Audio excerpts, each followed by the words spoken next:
This film is John Dean's eyewitness account of Watergate. Scenes in the Oval Office are drawn from verbatim transcripts of White House tapes.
So, my friends, there's your answer.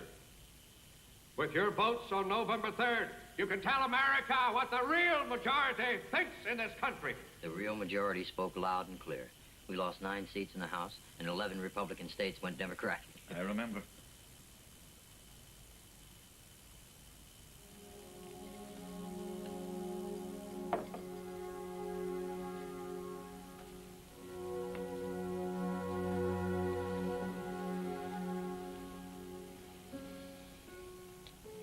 You're gonna stay here with me. I am? Yes, you am. And you're gonna finish decorating this place. And you're gonna start your new job. It's a terrible job. It's the way you get started in Washington. It is? It is. Something better will come up, I'll see to it. Be together? Yes.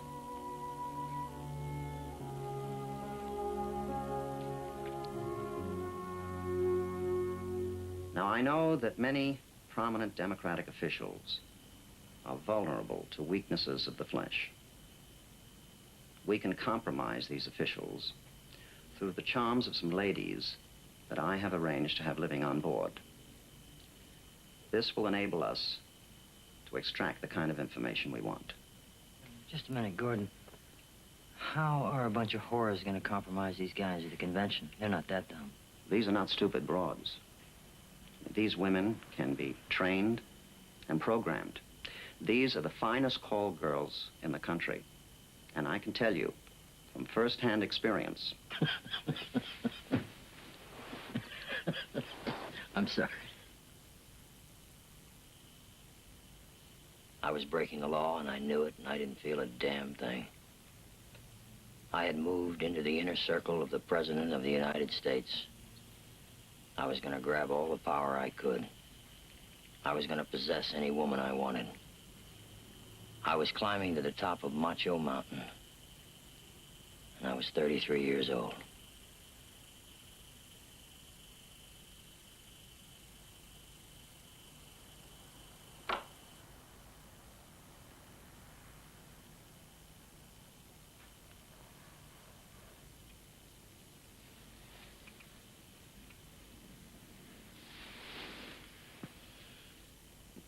Hi. Not one card. Not a letter. Not a telephone call. Nothing. It's as if I don't even exist for you. Someday I ought to just pack off for Europe and let you cool your heels for a couple of weeks. Let you wonder, where's Mo? What's Mo doing? Who's Mo with?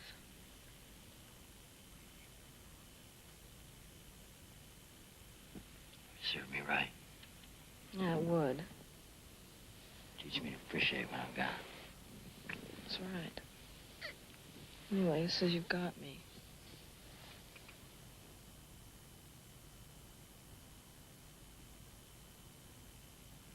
What really hurts in matters of this sort is not the fact that they occur, because overzealous people in campaigns do things that are wrong. What really hurts is if you try to cover it up. The president wants you to write the sort of report that'll put this whole thing to rest by saying, simply, the White House wasn't involved. If I do that, I'll tell you what's going to happen. Go ahead. Magruder's going to be indicted, Mitchell's going to be indicted, Ehrlichman's going to be indicted, Haldeman's going to be indicted, and Dean's going to be indicted.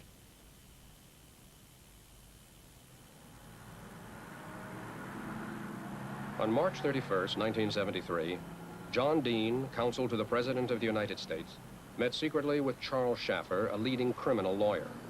At that meeting, Dean began to tell Schaffer the full story of his involvement in those criminal activities known collectively as Watergate.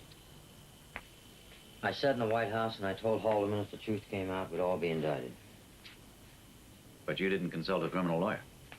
No, Charlie, you're the first one I've talked to. Damn fool. It's awful late. You want me to continue? You stop now, I'll kill you.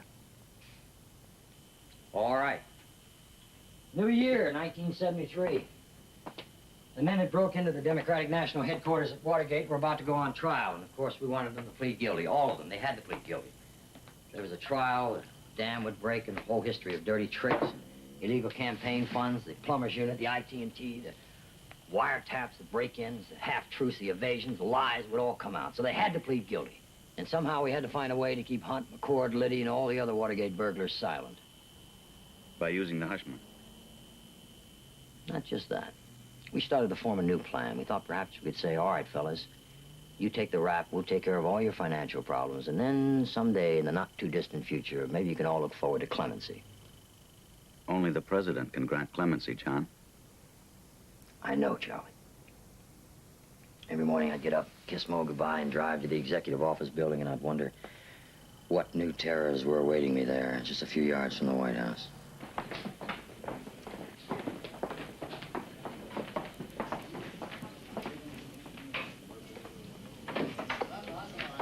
Morning.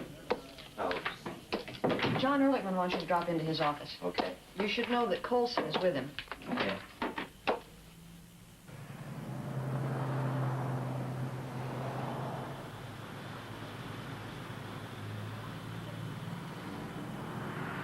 I've got to say, I feel sorry for Howard Hunt.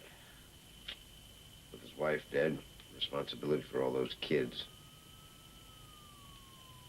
They're nice kids. He wants to plead guilty, but he needs some reassurance that he's not going to rot in jail. I don't want you to get into specifics with anyone regarding clemency. I think it was back in July I talked to the president about this, and he told me he didn't want to talk about clemency for these Watergate people. Here's what I'll do now. I'll take it up with the president myself. I don't want you to talk to the president about clemency at all. You understand me, Chuck? Oh, nuts over there. The government can't recommend leniency for those guys. It's stupid. We'd be crucified. In fact, we're going to recommend that the book be thrown at them. Then we're going to take them back before the grand jury, immunize them, and try to force them to talk. That's what I told Kleindienst, and he wants me to tell Ehrlichman. Never mind. I'll tell him myself. Henry Peterson is going to throw the book at the Watergate people, and it's going to hit us right in the face. Calm down, John. Chuck here thinks he has the solution to all our problems. I let Hunt know that he has a good friend here in the White House. Who's that? Me. I offered to take care of his children if he went off to prison like they were my own. Then I said I understood no man wanted to go to jail. And while I couldn't give him any hard commitment, I said a year is a long time, and clemency is something that's generally considered around Christmas time. That's fine. Does that mean Hunt's going to plead guilty now? Yep. All right, but that creates another problem. What's that? Well, word's bound to leak out to the other defendants that Hunt has some sort of clemency deal going, and they're all going to want the same thing. McCord's making threats now. Even Liddy might get nervous. What do we do for them and the other guys? I think we should be fair about this. We'll give them the same assurances in the same way if necessary. John, I need to tell you something. What's that? You know, Howard Hunt is my friend. I couldn't give him any assurances unless I felt I could back him up. I thought I had to take it up with the president to make sure I'm on firm ground, and I did. I talked to the president. You talked to him about clemency for Hunt? I felt that I had to. All right, Chuck, I understand.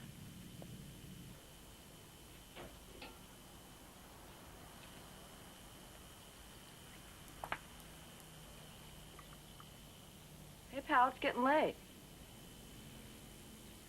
I wonder if I can make it.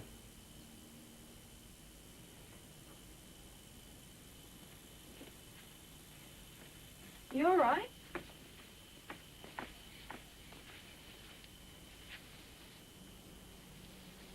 I'm not the leader, Mo.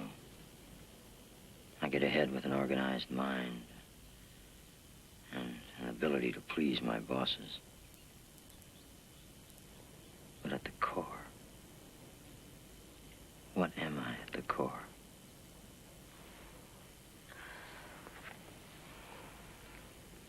You're the most wonderful man I've ever met. I learned all the rules at military school. Head up, keep in step, march in a straight line, sneak your smokes at night. Sneak everything at night so that nobody can see. What's happened? Trial for the Watergate burglars begins today. Judge Siric is screening the jury. And it's almost over. Or just beginning.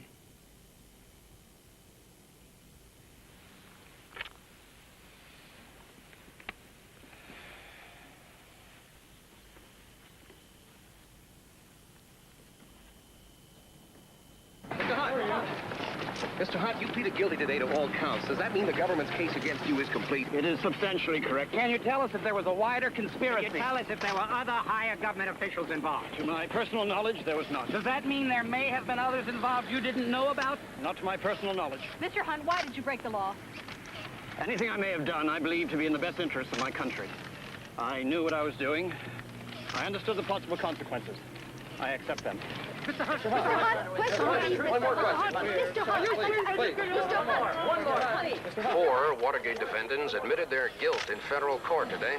They denied being threatened or coerced and maintained that they had not been paid by anybody for anything. Yes, sir. The reception tickets for the inauguration range from $15 to $25 per person. Defendants had, in fact, revealed the whole truth.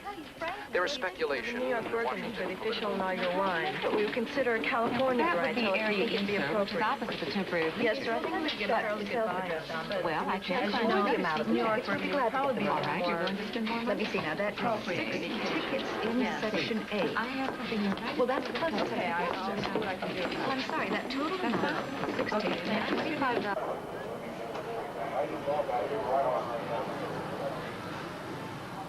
Repeat after me, please.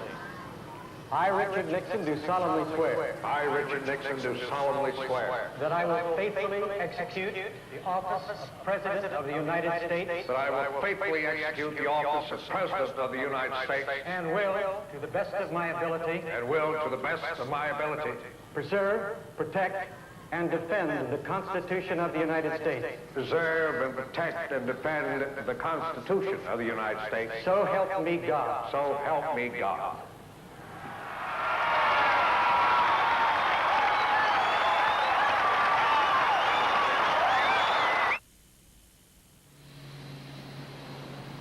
Seconds. All clear. 5, 4, 3, 2. Good evening. I've asked for this radio and television time tonight for the purpose of announcing that we today have concluded an agreement to end the war and bring peace with honor in Vietnam and in Southeast Asia. At 12:30 Paris time today, January 23, 1973, the agreement on ending the war and restoring peace in Vietnam was initialed by Dr. Henry Kissinger on behalf of the United States and Special Advisor Lee Duc-Tho on behalf of the Democratic Republic. I think you should have lunch with Doctor. hear you. Ah, the newlyweds. So good to see you. John, press this car like that. This could be some sort of action. Be an example. Prosecutor court instead of law. I think you should have like a sign. Hello, Miss Brown. What was that all about? You wouldn't believe it. What? He's mad as hell about some anti-war demonstrator who got too close to his car. The guy was harmless, and the Secret Service took care of it, but he's ordered me to prosecute. Well, I suppose you'll have to. It's ridiculous. There's no justification for a prosecution. What are you gonna do? Nothing. The war is supposed to be ending, remember? G. Gordon Liddy and James W. McCord, Jr. were convicted in the Watergate trial, but the dissatisfaction of Judge John J. Sirica indicates that questions remain to be resolved in this bizarre incident. We were like soldiers. A little like Vietnam, I guess. We'd luck out of a firefight one place only to fight one someplace else. Everybody kept saying the war's over, but people were still being shot. And then Senator Sam Ervin began organizing his committee to investigate Watergate. And you knew that Irvin intended to turn over every rock, right? Oh, of course. That's why Ehrlichman flew a bunch of us to California. La Costa, no less. Golf, swimming, tennis. Strategy. How to control the Ervin Committee. Well, we let the committee membership get out of our grasp. We're not going to get much comfort from the Democrats, Ervin, Montoya, Talmadge, and Inouye. That name's pronounced ain't no way. Ain't no way that man is going to give us anything but problems. As for the Republicans, Weicker could give us trouble. Gurney will help without being told because he's a sure friend, and anyway, Kramer's warming up to take him on in the next primary. What about Baker? Who knows which way he'll go? Now, the key is the minority council. We've got to be sure that we get a real tiger, not an old man or a softhead. How do we handle it? Any words of wisdom, Mr. Richard Moore? Any good advice from John Mitchell? As closely as I've worked with John Mitchell, I had no idea of the depth of it, the extent, the money, all of that. It's more than Watergate, much more. Dick, I don't want you to get involved. We do what we feel we have to do. John, I've just learned that Time magazine is going to publish a story charging that the White House ordered wiretaps on reporters and White House officials from 1969 through 1971. Damn it. Where'd they get that little tidbit? Well, Sullivan at the FBI doesn't know, but he says that all the logs of the tapes and the records were destroyed except one set that was sent to Mardian. Is that so? Now, Mitchell says he doesn't know anything about it. So he says. Let me be upfront about this, John. Mardian says that the president personally instructed him to give those logs and records to you. And? And he says he obeyed the president.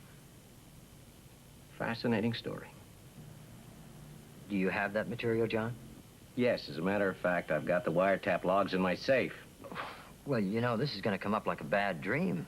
What can Ziegler tell the press? Tell Ron to deny everything. It's simple. It never happened.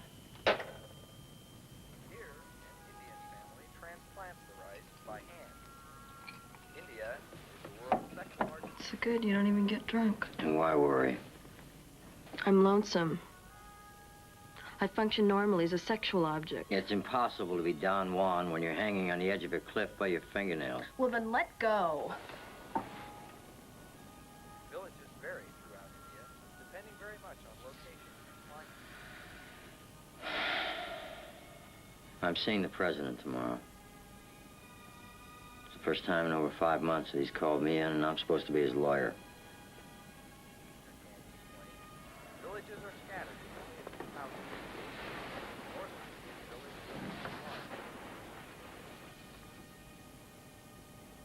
Are you scared? No. I'm anxious. I need to talk to him. I need some guidance.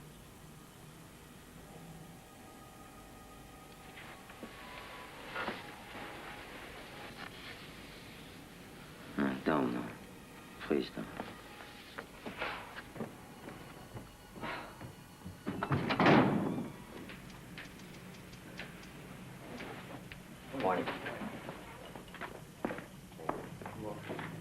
Mr. President. Oh, hi. What did the president say? Charlie, I'm sorry, but I can't discuss my private meetings with the president. I thought you wanted me to represent you. I do, but I was his attorney. I'm still his attorney, and our private meetings are privileged. Not under all circumstances. They are under this circumstance. All right. I'll respect that for now. But tell me this much. Did you, keep notes on your meetings with the president? No. Speak into a recorder, discuss it with friends, anything? No, nothing. That's unfortunate. My memory functions like a movie projector. I can press a button and remember long portions of conversation practically verbatim. Sure you can. It's true, Charlie. Absolutely true. Sometimes I wish I could damn well forget. My friend, I would suggest that you set aside your own sentimental bathos and hang on to your memories and hang on very tight. Between February 27th and March 21st, 1973, I met with President Nixon 14 times, primarily to discuss Watergate and related business. At first, I was elated to be with him. After a while, though, I became disturbed. The president asked questions I'd already answered. He repeated himself. At times, he had bursts of logical, lucid thinking. Much of the time, however, he rambled.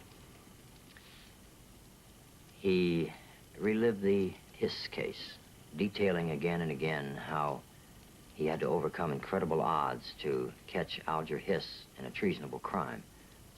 He discussed the possibility of launching a counter-scandal against the Democrats, and he ordered me to bring him evidence of wiretaps and surveillance by previous administrations. However, he was never satisfied.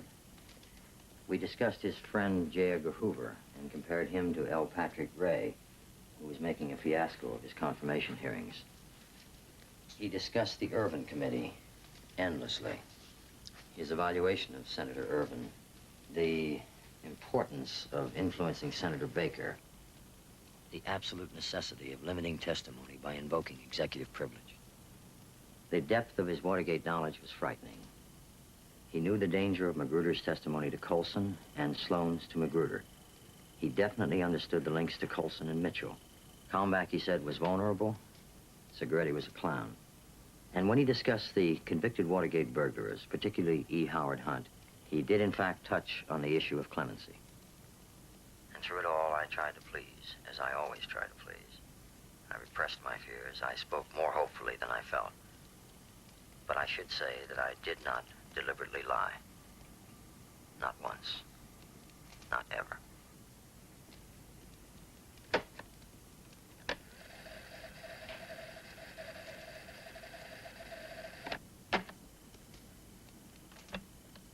Between February 27th and March 21st, 1973, I met with President Nixon 14 times, primarily to discuss Watergate and related...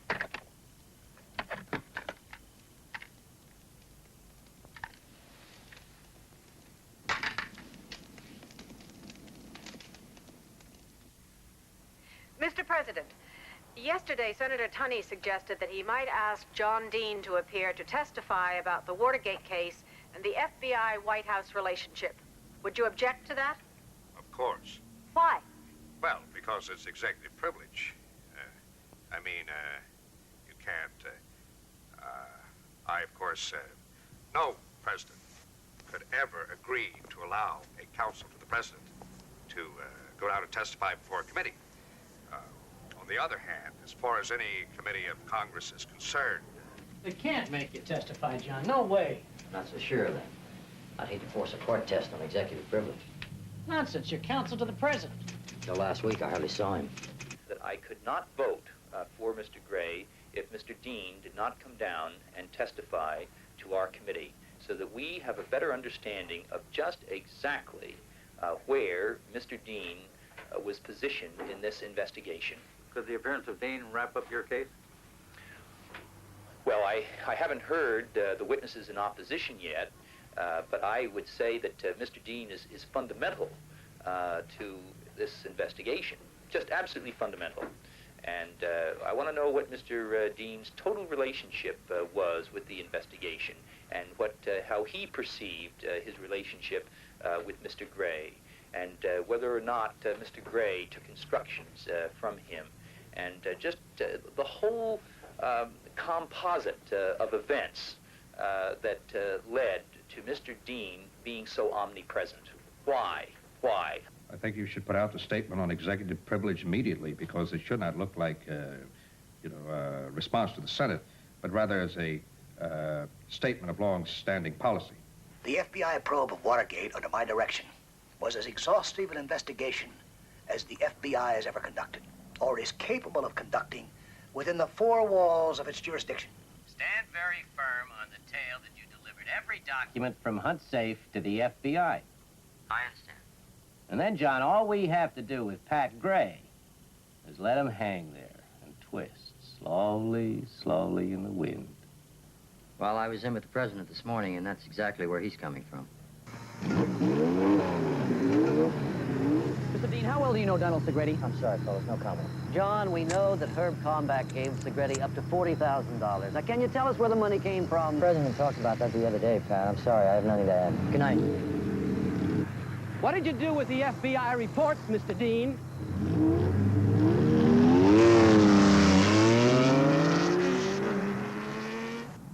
Why doesn't the president just insist that whoever's involved in this Watergate mess step forward and take his medicine?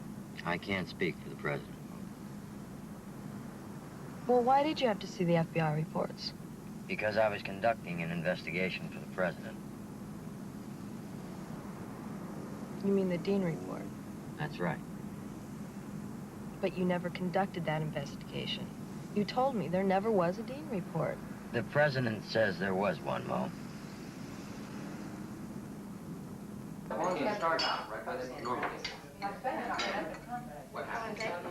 No, it's been weeks since we've been out. John looks like a monk in a monastery. And I sit home like a frog on a log. You kind of open the door before the guests arrive and waft it through. Well, the one thing worse than being a woman at home is being a man at the office. I don't believe that. I enjoy working. I always have. Now that is You worked? the only thing I have. Most of my life. Well, if you insist, but it's fantastic. John, come on, what's been happening to you? You're not talking at all. Still in all, there is one thing a woman can do that a man can never manage, and that's give birth. That is how it's organized. Mr. Attorney General, may I say, you have one of the great minds of the 16th century.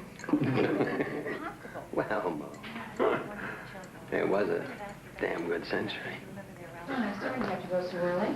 You got a hard day tomorrow. Yeah, I'm glad you came for a little. Dick, Marty, it was wonderful. Your wine was too good. Hope I didn't make a darn fool of myself. Oh, never, Mo. I enjoyed it. Thank you both. I know it's rough, being up front right now and taking all that flack. You gotta hold yourself together and think before you do anything. Well, if things get rough, I want you to come see me, Junior. Remember that. I might take you up on it. All right. Thanks very much. So Mr. Gray has testified that he passed some 80 FBI reports to Mr. Dean. Well, we can't cross-examine a piece of paper. I think he ought to come down here and tell us whether or not he leaked some of those reports. And if any attempt is made to invoke this novel doctrine of executive privilege, I would recommend to the committee that it pass a resolution declaring that man in contempt of the Senate. And if he ignores that resolution, I would send the Sergeant-at-Arms of the Senate to arrest him and let the Senate try him. John? I've been trying to get in touch with you all weekend. Okay, I'll look into it and get back to you. Thank you. I'm always available, Paul. Sit down. What's on your mind? Well, I've got some pretty heavy stuff. That's not such good news. What's that? Well, Howard Hunt is not a very happy man. What else is new? Well, he said sentencing is coming up for him, and he's got to get his life in order pretty damn quick. He said Tell John Dean I need $72,000 for support and $50,000 for lawyer's fees. Why me? What the hell did he send that message to me for? I don't know, John. He just said, tell Dean I need the money by the close of business Wednesday. If I don't get it, I'll have some seamy things to say about what I did for John Ehrlichman while I was at the White House. Are you serious, Paul? He's sending that message to me? He sure is. Well, you can save your breath, pal. Because I'll tell you something, I don't plan to do a damn thing about that. I'm out of it, I plan to stay out of it, and you can tell Hunt to shove it.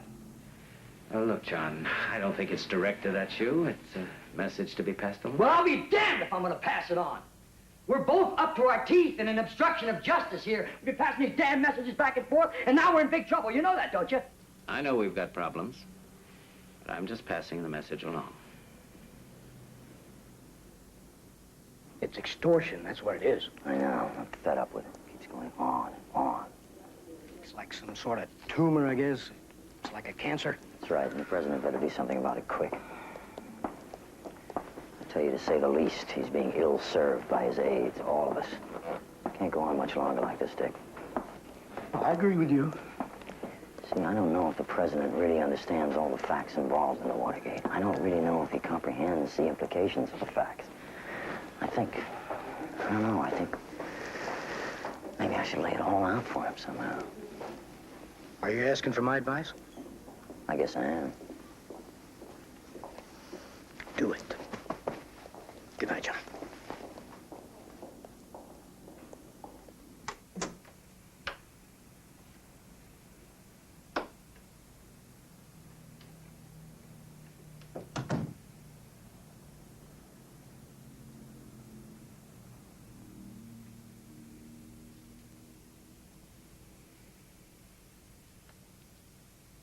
Fred?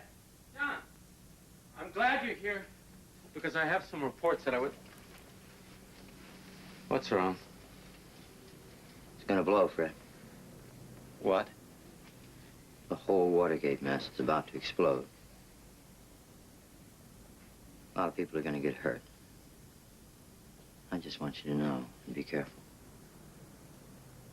Can't be that bad. It is, believe me. Fill me in. Let me help. I can't. I gotta go home. John, we're partners. And we're supposed to be friends. Can you give me a lift home? Of course. I just can't face those reporters No, tonight. no, whoa. I understand. Okay. If you can let me use your house, you know, to get around, could you do that for me? Absolutely. Okay.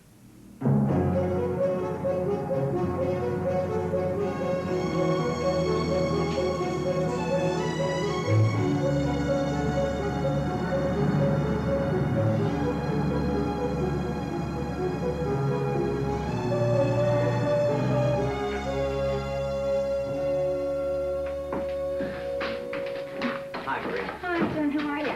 Just passing through. Hi, darling. Hello, sweetheart.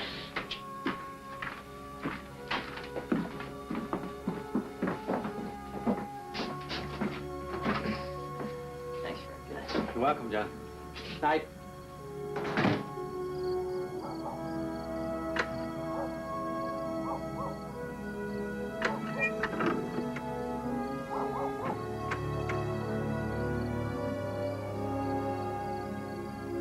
Hi, Dad. Hi, Mom. Hi, John. Where the hell did you come from? We've been waiting for you.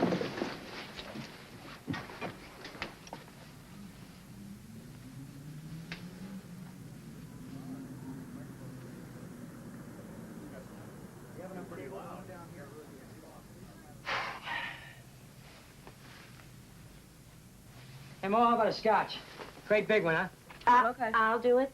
Okay. Get down here and kiss your neglected bride. John, if you don't mind my saying, you look even worse than usual. Thanks, Carol. I appreciate that. You're welcome.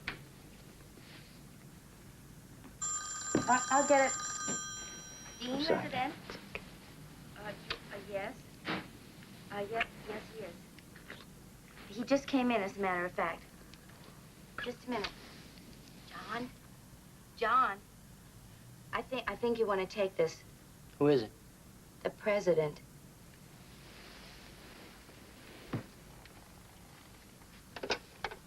Hello? Speaking. Hello, Mr. President. Fine, thank you, sir. Yourself?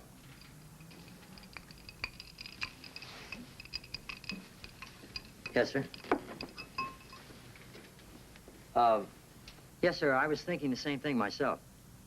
Well, sir, I think... Did the president call your office? Yes, sir. I was thinking if it's not inconvenient for you, sir, I'd like to come in, you know, and just sort of draw all my thoughts together with you.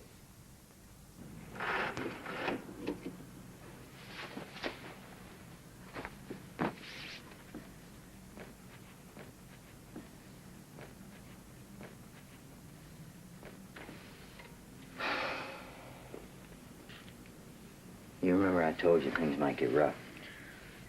I know. No, you don't. There has been for a very long time a cover-up of illegal and unethical activities. And I have to tell the president all about it. He's a president. He knows. I don't know for certain what he knows and what he doesn't know, and I don't even know if I should, but I'm going to lay it all out for him. Give him a chance to get out in front of it. In front of what? All you've done is what the president and his people told you to do. Maybe. Listen, honey. Some people, friends of ours, are going to have to go to jail. I don't believe that. I may have to go to jail. No, that's impossible. We have to face it. No, I can't hear that. I don't want to hear that. No. No, I don't believe it. No. It's the truth. I have to tell him. I can't.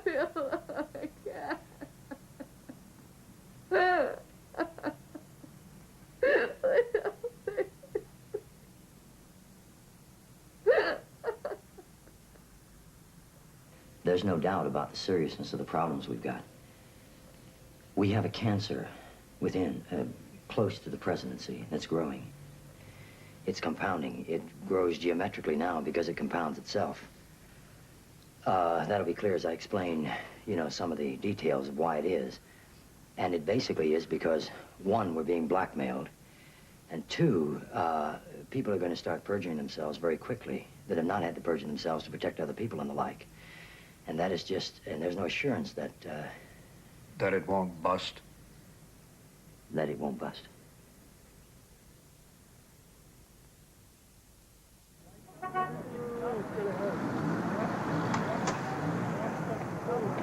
They're here!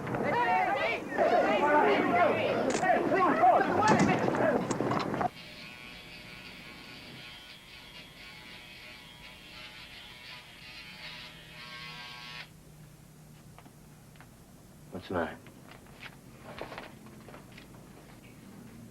I told you Hein Gray's mistaken and confused. It's not what they printed. I know.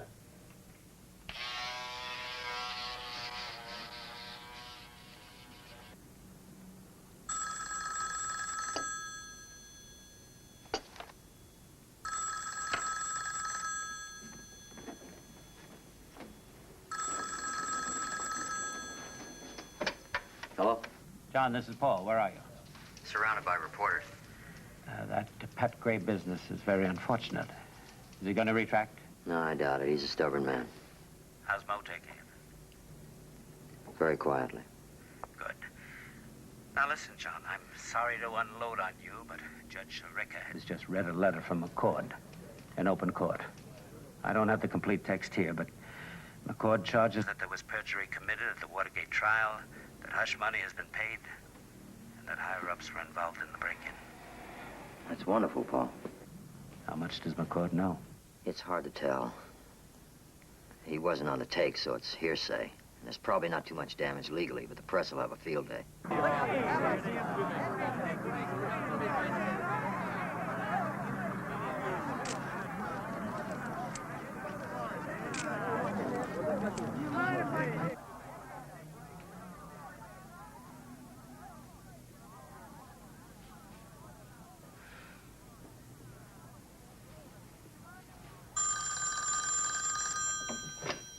Hello? Hello, John. How are you? I'm all right, Mr. President.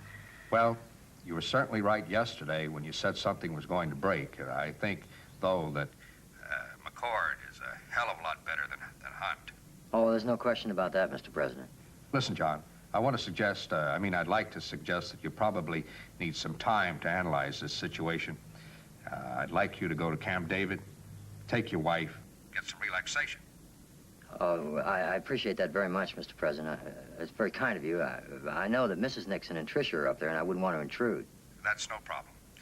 I'm aware, know that you've been under rather intense pressure lately. But I've been through this all of my life, and you cannot let it get to you. Thank you, sir.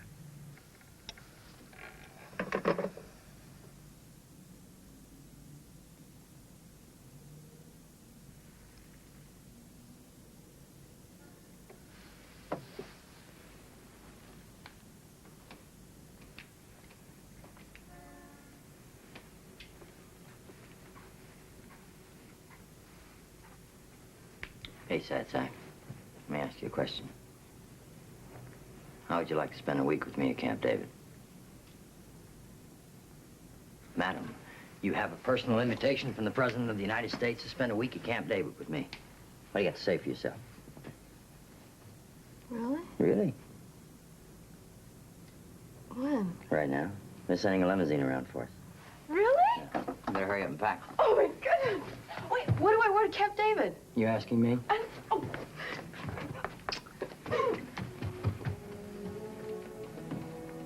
Mrs. Nixon and Tricia will be there, too.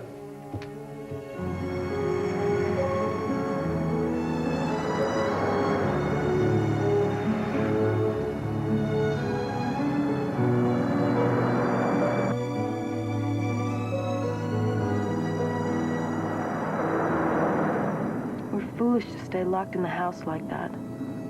We should get out like this more often. Doesn't change anything. Oh, yes, it does. Oh, for heaven's sakes. I saw the president just 2 days ago. I explained everything to him for nearly 2 hours. And it didn't help at all. You're wrong, John. That's why he sent us here. To show his gratitude. It wasn't like that, Mom. It wasn't like that at all. So that's it. That's the extent of the knowledge. Now, where are the soft spots on this? Well, first of all, there's the problem of the continued blackmail. Right. Which will not only go on now, it'll go on when these people are in prison, and it will compound the obstruction of justice situation. It'll cost money. It's dangerous. People around here are not pros at this sort of thing. This is the sort of thing mafia people can do, washing money, getting clean money, things like that. We just don't know about that because we're not used to, we're not criminals and not used to dealing in that business. That's right. It's a tough thing to know how to do. Maybe we can't even do that. That's right. It's a real problem as to whether we can even do it. Plus, there's a real problem in raising money. Mitchell has been working on raising some money, feeling he's one of the ones with the most to lose. But there's no denying the fact that the White House, Ehrlichman, Haldeman, Dean are all involved in some of the early money decisions. How much money do you need? Well, I would say these people are going to cost $1 million over the next 2 years. We could get that? Uh-huh. The money, if you need the money. You could get the money. Let's say... Well, I think that we're going to... What I meant is you could get $1 million. And you could get it in cash. I know where it can be gotten. Uh-huh. It's not easy, but it can be done. But the question is, who the hell would handle it? That's right. Any ideas on that? Any ideas on that?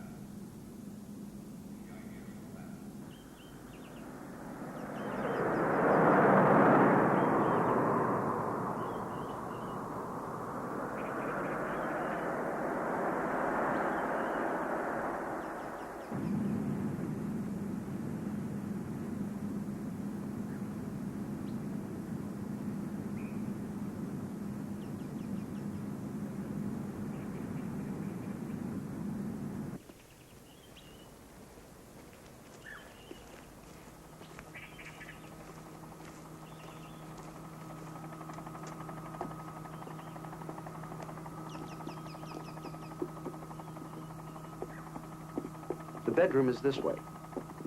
Okay.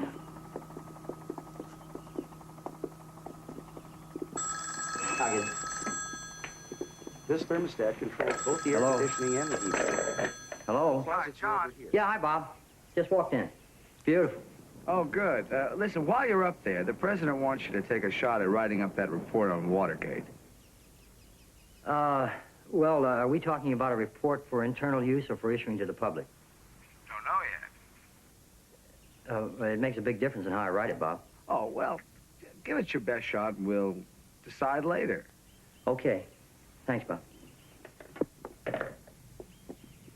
And if you need anything, Mrs. Dean, please don't hesitate to contact us. Okay, thank you very much. Thank you.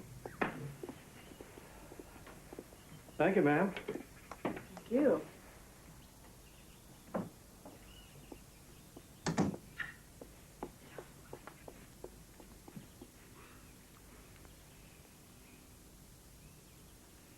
John, let's change. Let's go outside. Let's explore this place.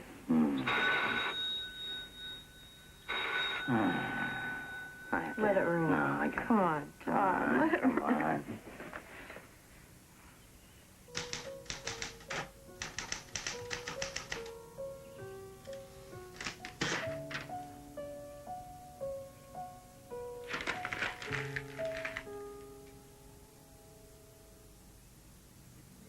Obstruction of justice role.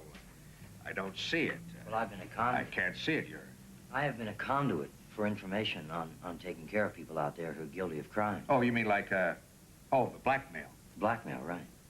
Well, I wonder if that part of it can't be, I wonder if that doesn't, let me put it frankly, I wonder if that doesn't have to be continued.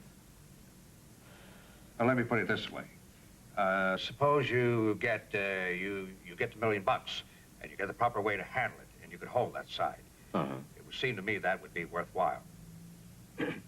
Now, we have, one problem. Well, that's, You've got a problem here. You've got the problem of Hunt and his clemency. That's right. And you're going to have the clemency problem with the others. They all would expect to be out, and that may put you in a position that's just untenable at some point. You know, the Watergate hearing's just over. Hunt now demanding clemency, or he's going to blow, and politically it'd be impossible for, you to do it after everybody, Right. I'm not sure you'll ever be able to deliver on the clemency. It may be just too hot. You can't do it until after the '74 election, that's for sure. But even then, your point is, even then you couldn't do it. That's right. It may further involve you in a way you shouldn't be involved in this. No, it's wrong, that's for sure. Well, whatever. There have been some bad judgments made. There have been some necessary judgments Before the election. Before the election. And in a way, the necessary ones, before the election. Right.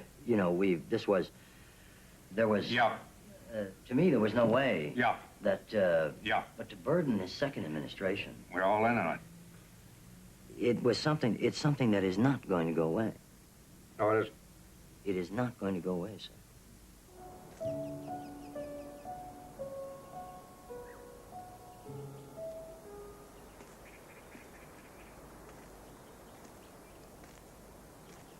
You think we want to go this route now and let it hang out, so to speak? Well, it isn't really that. It's a limited hangout. It's a limited hangout. It's a modified limited hangout. Well, the question is whether the thing, the question is the thing hanging out publicly or privately. What it's doing, Mr. President, is getting you up above and away from it, and that's the most important thing. Oh, I know, but I suggested that the other day, and we all came down on, remember, we came down on the negative on it. Now, what's changed our mind? The lack of alternatives, or a body. We went down every alley. Let it go over. Well, I feel that at the very minimum, we've got to have the Dean statement. And let's look at it, whatever the hell it is. If it opens up doors, it opens up doors, John says he's sorry he sent those burglars in there. That helps a lot. That's right. You are very welcome, sir. Just glad the others didn't get caught. Yeah, the ones we sent to Muskie and all the rest, Jackson, Hubert. John? John? I've been looking for you. I was just wandering around. You need a jacket. No, it's not fine. No. I haven't been much help. I'm sorry. Sorry.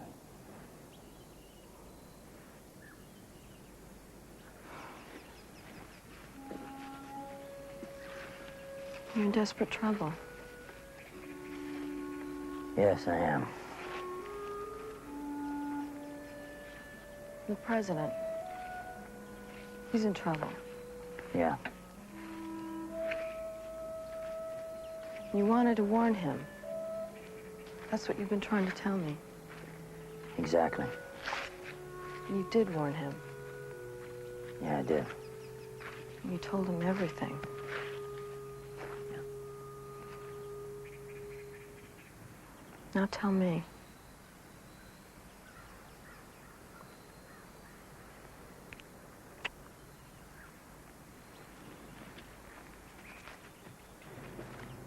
It's Ehrlichman's idea to protect the president by having me write a report that says everything's okay and nobody at the White House has any problems. Which isn't true. Of course not. I'm supposed to lie and say everything's square so when it blows, they can say John Dean lied to the president. John Dean covered up. John Dean is Watergate. John, don't write that report. There's something else. Ziegler called before. Post and the Times are releasing a story tomorrow saying I was involved in the Watergate burglary. Oh, my God. I think the White House leaked that story. They're shifting the facts now to make it look worse for me while they cover their tracks. What are you going to do, John? I don't know. Sometimes I wish we could just hop on a plane and take off for anywhere and leave the whole damn business behind.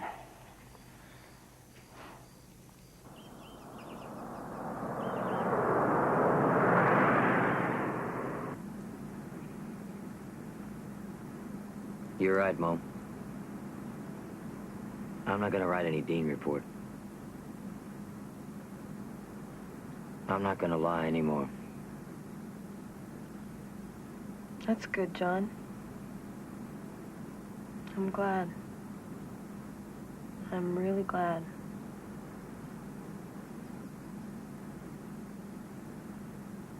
Driving back, I watched Mo push it all out of her mind again. Like I've been trying to do for so long. Too long. And then I decided to consult the best criminal lawyer available and to seek his advice and counsel. That's the whole story, Charlie. What do you think? John, my boy, you're guilty as hell. Now, hear me. You're in big trouble. Serious trouble. All right. Here's the way I analyze the situation. Now, first of all, you have no problem with what happened before the Watergate break-in. June 17th, 72. Right. But post-June 17th, like I said, you're guilty of conspiring to obstruct justice. Now, you may like to think of yourself as just a little guy carrying out orders, but the counsel to the president is no little guy outside the White House. Technically, you're as much a part of the conspiracy as Haldeman, Ehrlichman, Mitchell, and whoever. The question I've got to ask you now is, what do you want to do? Well, I thought about it, Charlie, and I think the best thing to do is just go down and see the prosecutors and lay the whole thing out for them and see what happens. Why? Well, it's the best way I know to end it. And have you thought what that might do to the president? Boy, I'll say I have. But it's still the best course of action I've been able to come up with. I figure if I go down there and explain my situation... No. First, I want to find out what's really happening and where the hell we are. I'm going to call Silbert and Glanzer and go down and see them. Oh, wait a minute, Charlie. If you do that, they're going to report it to the White House, and the president will think I'm doing a number on him. Now, look, let's get something straight right now. If I'm going to represent you, we're going to handle this case my way. You either trust me or you don't. I hear you. With a little luck and the right moves, I might be able to keep you out of jail and save your license to practice law. Is that understood, or do you start looking for another lawyer? Understood. I'm going to call Glanzer. It's after 12, Charlie. Good. He'll be home.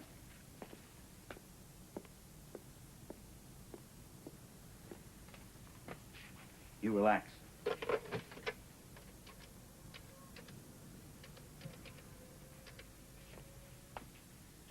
Seymour. Yes? There's your friend Charlie Schaffer. Do you know what time it is, Charlie? I certainly know what time it is. Now, Seymour, you need to talk to me, and you don't know how badly you need to talk to me. And I don't care. I'm sleepy. Yeah, I know. We've all got problems, but I'm about to give you some more. Now, Brother Glanzer, I'm about 45 minutes away from your house. I don't care if you're only 5. Yeah, you put on the coffee, because I'm coming over to see you. Are you out of your mind? If you think I'm getting up... He's going to keep on talking, but he'll see me. By the way, is your office bugged? I don't know. I doubt it, though. Well, I'm coming over to see you tomorrow. Never been to the White House. I'd like to see it. Seymour, be a good fellow, will you? Stop talking and start making the coffee. What's it all about, for heaven's sake?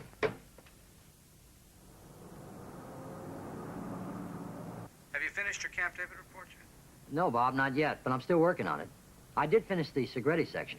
Good, good. Have that dexed out to me right away, but I need that Watergate report. Well, it's no picnic, but I'll stay on it. Listen, Bob, since I came back here, I want you to know I've talked to a lawyer. Oh, yeah?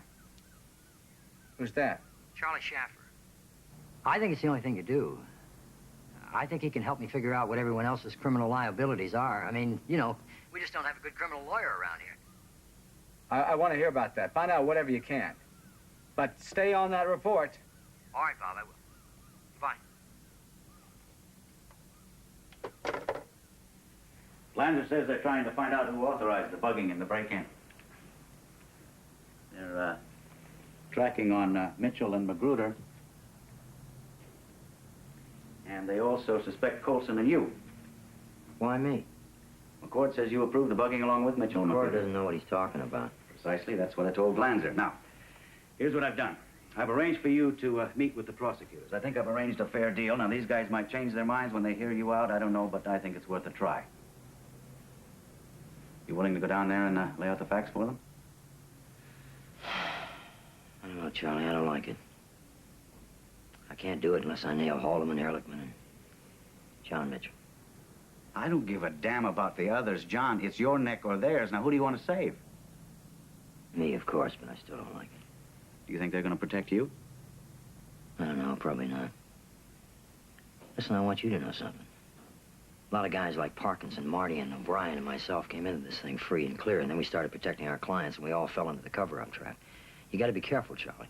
I don't want that to happen to you. No, you don't have to worry about me, my boy. I can take care of my own skin. Now, are you ready to go meet with the prosecutors? Well, one more thing. I want to tell Haldeman. Why, in heaven's name? Because I owe it to him. Not to Ehrlichman, but to Bob. Okay, John, I understand. Yeah, we'll talk just as soon as I get back. But listen, when it comes to talking to the prosecutors, just remember, once the toothpaste is out of the tube, it's going to be very tough to get back in. John, the prosecutors understand the ground rules. No notes will be taken. Nothing you say here will later be used against you. And finally, John will not talk about his dealings with the president, and you will not report these meetings to the White House. That's right. That's our understanding. All right, John. Tell Messrs. Silbert, Glanzer, and Campbell what happened. Give them an education. Well, it all started on my first day in the White House.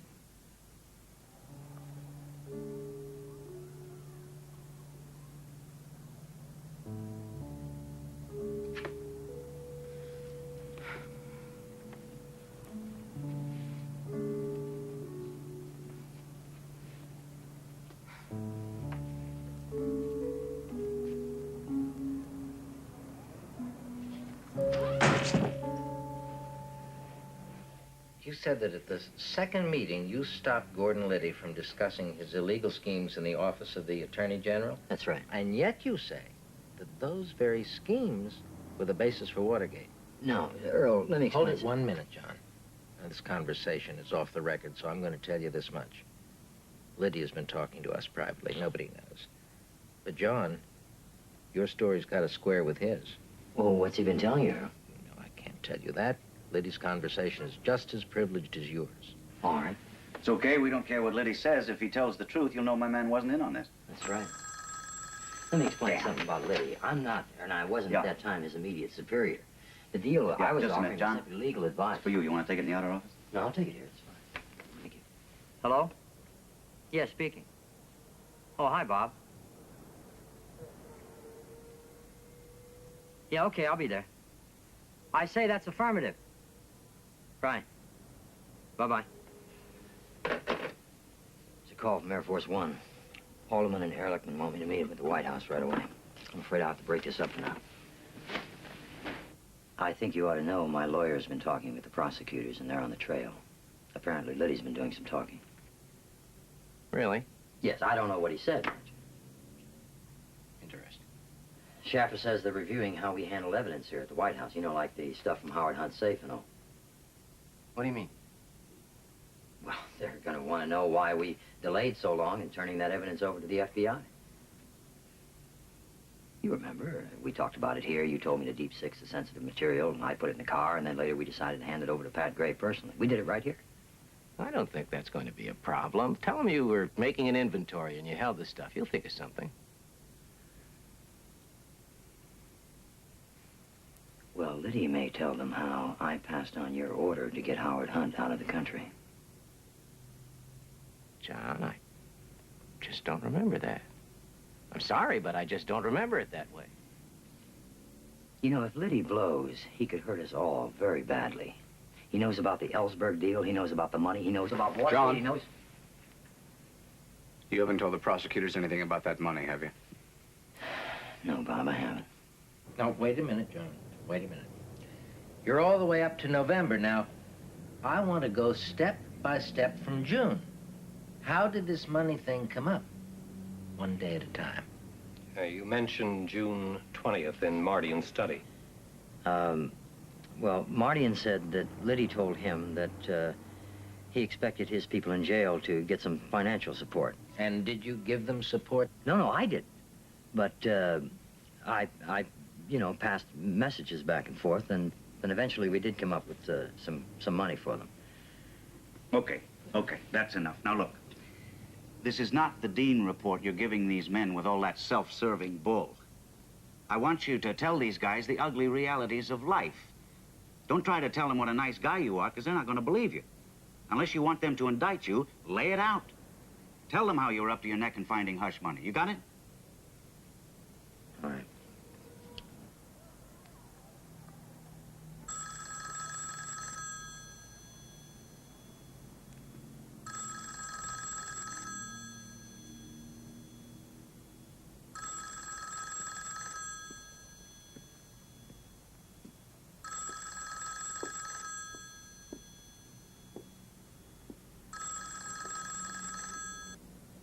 Counselor, good night. Right. Good night, Charlie. See you later. Don?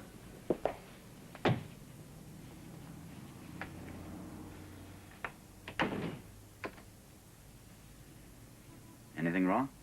I don't know. Mo's not answering the phone. I haven't seen her for 2 days.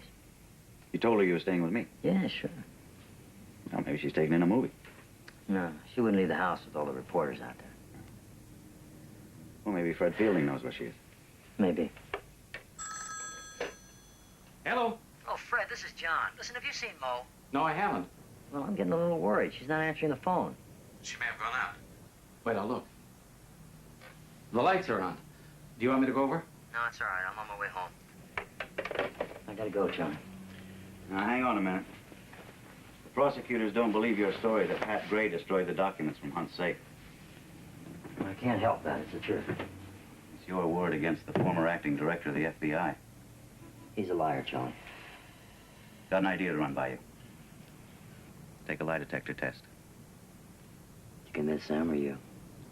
If it doesn't come out right, we bury it. All right, I'll do it.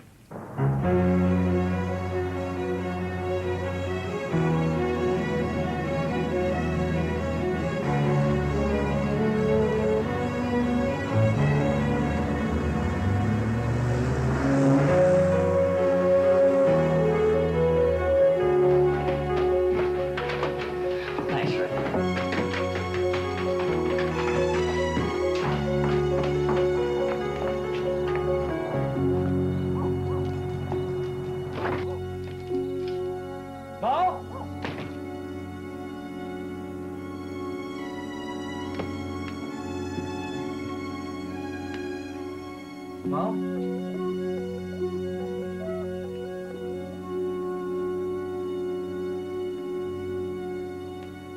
Mo? Mo? Hey, I've been trying to eat you for hours.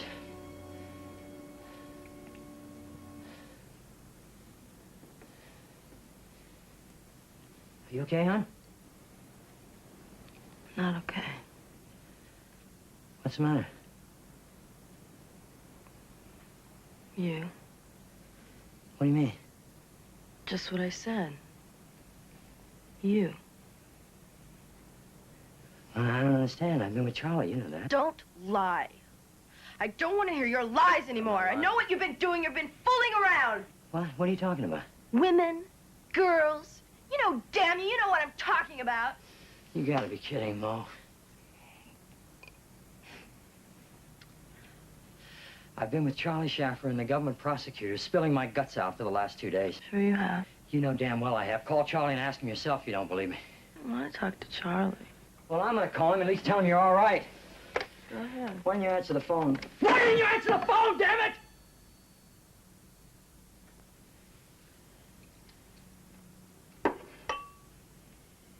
Mo, listen. Honey, I need your help. I'm telling you the truth, Mo. I swear to God I am. Please believe me. Baby, I need your help now.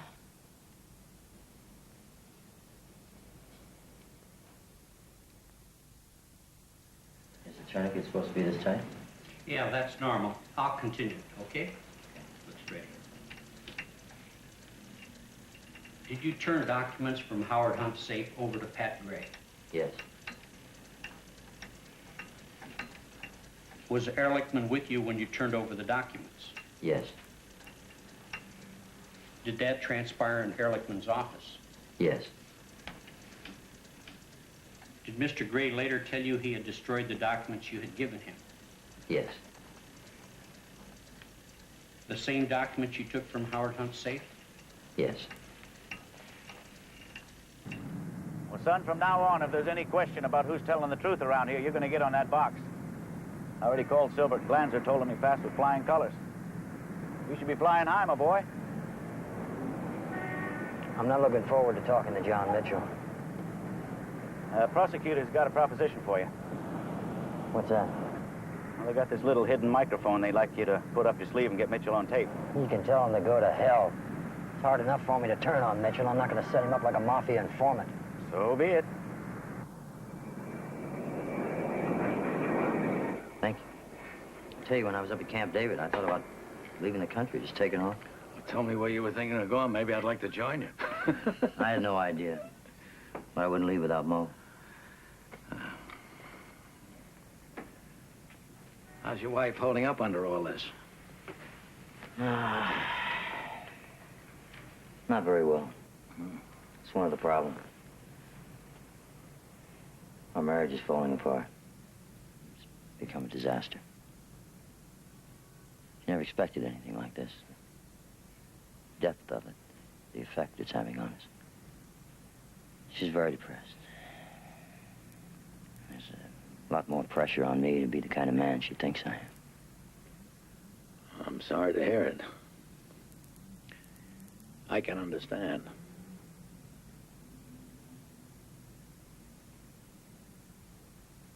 You know, the idea of testifying against you is not very pleasant for me. I want you to know that. But it may come to that if I'm subpoenaed before the grand jury. Cover-up's got to end, John. Everybody's protecting themselves now, and I've got to do the same thing. That's why I hired a lawyer. I can't afford to be the scapegoat for all this. Oh, don't get the impression I think you should take the rap for others. But I do think your testimony could cause serious problems for the president. He's going to have them no matter how I testify. Well, maybe the best thing for you to do is to avoid testifying altogether. What do you mean?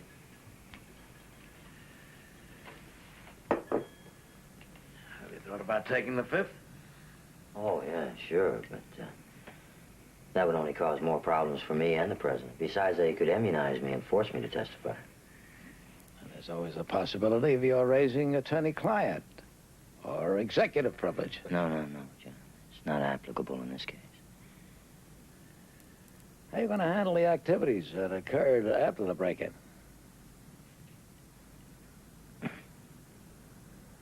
Well, you know, if they question me under oath, just gonna have to tell the truth. I mean, it's the only way. I have to get back to the office.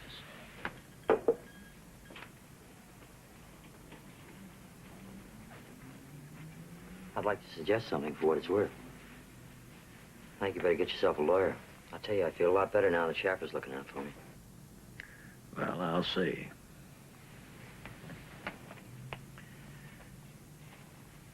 If anyone tries to charge me with anything, I'm just gonna stonewall it. Good luck. Good luck to you, sir. Thanks, I'll need it.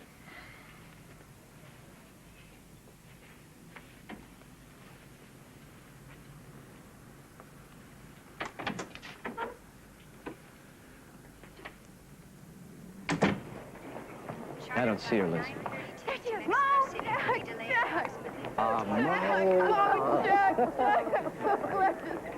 Yummy pal, how are you? Thanks for coming. Thank you for having us. Oh, you're wonderful to vacation with us, with me. Hey, come on, I'm your old buddy, remember? Oh, God. I can't believe you're here. In Washington.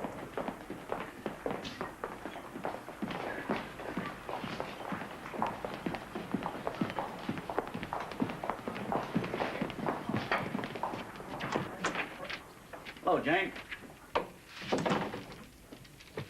Tell him I'm here, will you? You look wonderful. Thank you. The hunt is at 11. Ehrlichman is meeting with Mitchell and Magruder to try and get them to take the heat. Now, I'm afraid they're going to come up with a scapegoat, and I think it might be me, so I need some protection, Charlie. Well, maybe you ought to rattle the cage a little bit, let them know the cover-up is over. How do we do that? Well, I wonder if anyone would be interested to know that, in my opinion, which is highly regarded in such matters, the following officials are liable to criminal prosecution, to wit: Mitchell, Magruder, Strong, LaRue, O'Brien, Kalmbach, Haldeman, Ehrlichman, Dean, and Ulasowitz. Also probably Mardian, Parkinson, Colson, Bittman, and Stans. The underlying irony is that 10 out of the 15 people I've named are lawyers. I wonder if someone might be slipping something putrid into your diet. I don't believe your damn list. I just don't agree with your lawyer's analysis. These are very serious offenses, gentlemen. They carry 5-year sentences and $5,000 to $10,000 fines. You can check the statutes here if you have any doubt.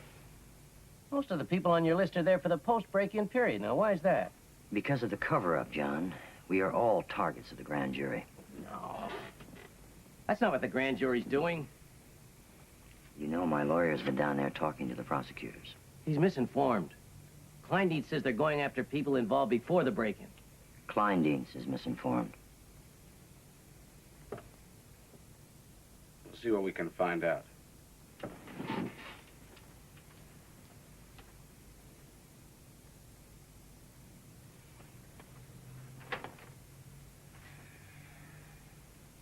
Meanwhile, keep that damn list to yourself.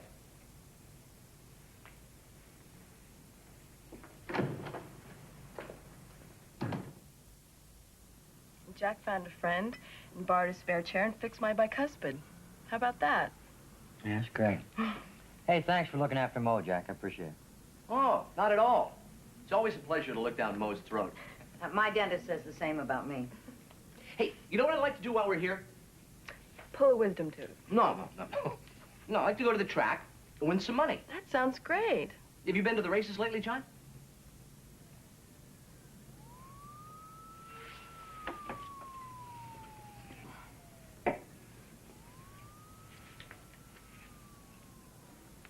John, everything's falling apart.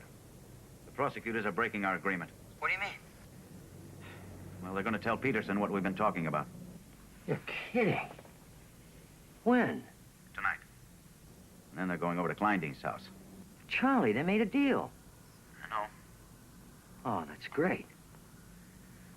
President will know everything by tomorrow morning, and Ehrlichman will come marching in there, and the president will say Dean's a sucking rat, and they'll close ranks, and the only cover-up left will be the one against me. I know. I have to talk to the president first. I'm going to call his secretary. It's the only way I can reach him without being blocked by Holdeman. Oh, I'm sorry, sir. Rose Woods cannot be reached at present. She's attending a funeral in Pittsburgh. Okay, would you please tell her to call me? It's urgent. Yes, sir. Thank you.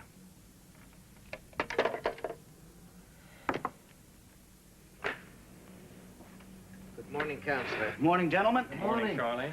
Well, let me begin by saying that you breached our agreement, you panicked, you broke your word not only to my client, but to me. You acted dishonorably and inexcusably, and furthermore... Now, look here. We had an obligation to inform Peterson, and he had to brief the Attorney General. Now, who do you think we work for? Nuts. When I make an agreement, I stick by it. I'm tired of hearing about this great obstruction case your client's supposed to have for us. His story's jumbled and disjointed. Now, why haven't you given us something we can really sink our teeth into?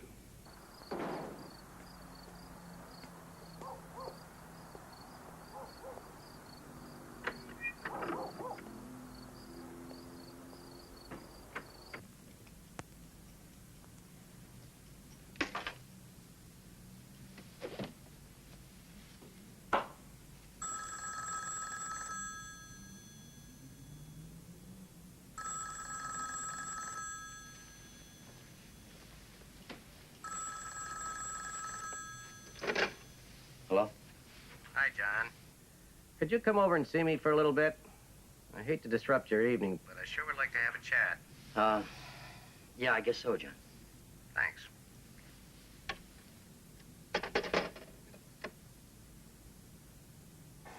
I'm sorry, Mr. Dean. Miss Woods is still unavailable. Okay, thank you.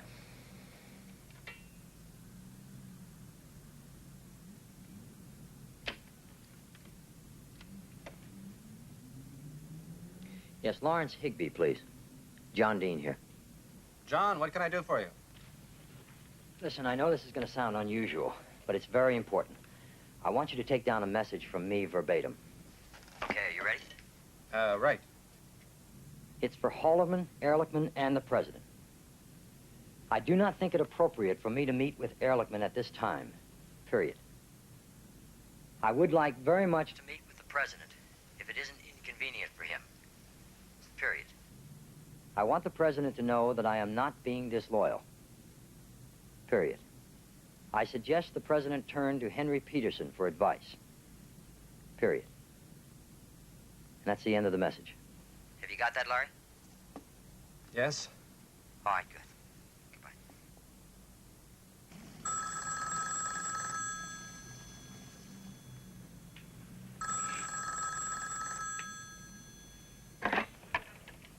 Hello?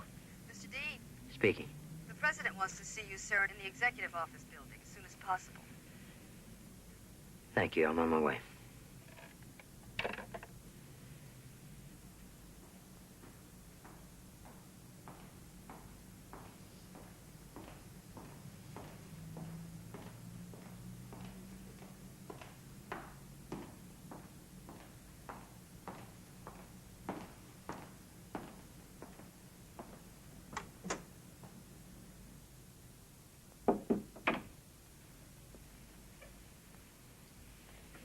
Oh, John, come in. Sit down. Thank you, sir.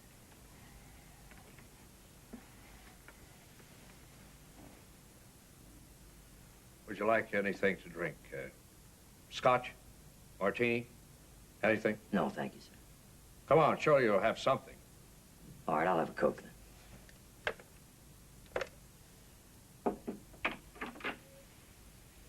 Coke for Mr. Dean, and I'll have coffee, please.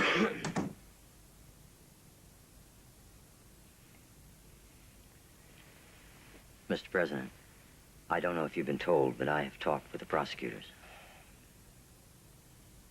Yes. Kleindienst and Peterson were here to see me today. Well, I wanted to tell you I was going to the prosecutors. I hope to tell you before you learn from somebody else. And, I didn't feel when I went to them that I was doing it out of any disloyalty to you, I assure you, Mr. President.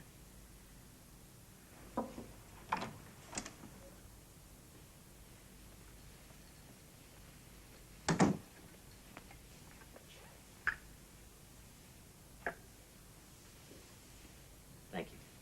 Gracias. Okay? Fine, thank you.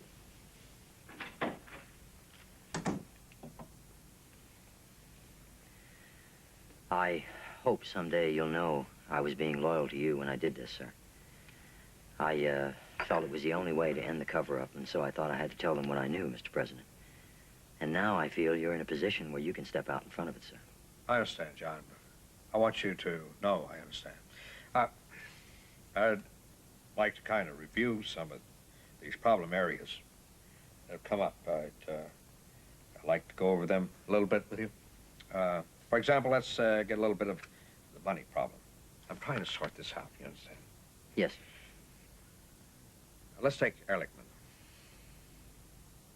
What is Ehrlichman's involvement in all this? Well, Mr. President, both Bob and John guided me in this area every inch of the way. John, let me ask you this. Have you talked to the prosecutors at all about your conversations with the president? Well, no, sir, Mr. President. I haven't even talked to my lawyer about anything in that area. Those are in privileged areas as far as I'm concerned. That's right. I don't want you talking about national security matters. Executive privilege things and newsmen's wiretaps, things like that. Those are privileged, John. Those are privileged. Not that there's anything wrong with them, you understand, but they're national security, and there's no doubt about that.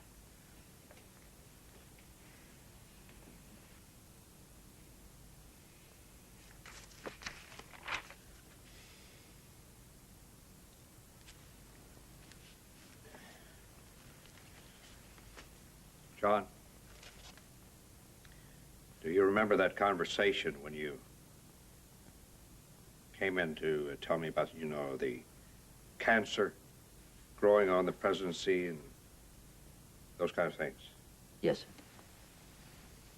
Let me ask you something, John. When was that? Well, I can't put a date on it off the top of my head. I know it was the Wednesday just before Hunt was sentenced. It wouldn't be that hard to find out. Good. Could you check on that for me? Yes, sir. That was when you brought the facts into me for the first time. Is that so? And when you gave me the whole picture? Yes, sir, it is.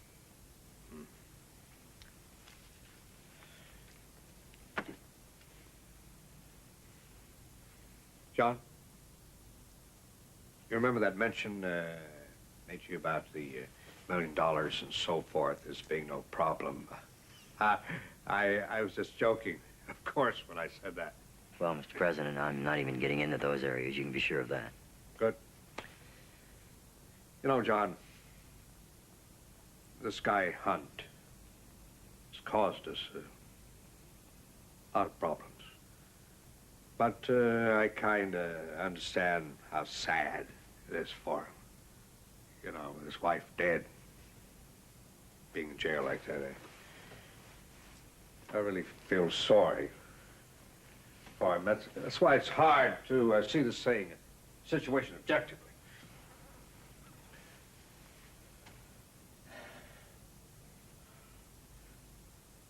I guess it was foolish of me to talk to Colson about clemency. Huh? What'd you say?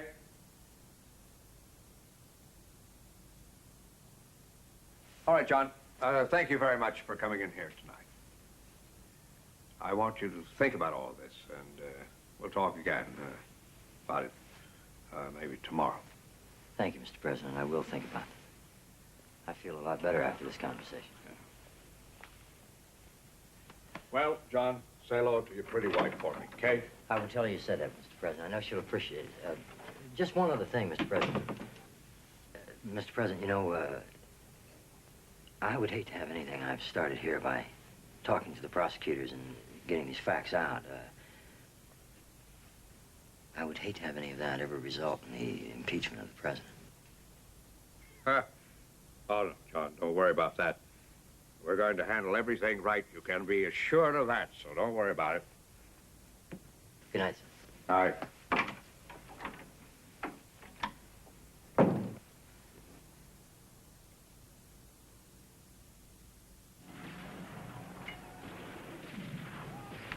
Hi. President said to say hello to you. Hmm. How'd it go? I don't know how much longer I'm going to be at the White House. I won't resign. Not unless Haldeman and Ehrlichman go, too. I don't want to go to war with the President of the United States, but I will if I have to.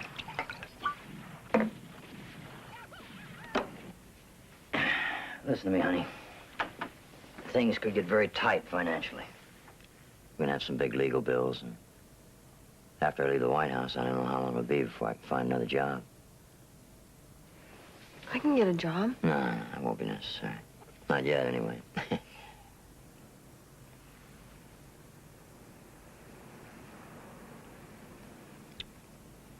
Where did you go tonight with Jack and Liz? Oh, we went to see a movie. They're gonna go on to Florida on Saturday. I'm sorry I've been such a lousy host. No, they don't want to be a burden. They asked me to join them. I told them I couldn't. Why not? I think you should. Oh, John, I can't leave you. No, don't be silly. I'm fine. For God's sakes, get away from this madness if you can. I'd feel better knowing you're having some fun with them instead of sitting around here waiting for me all the time. You sure? Yes. And you go. Okay. Wish I could go with you.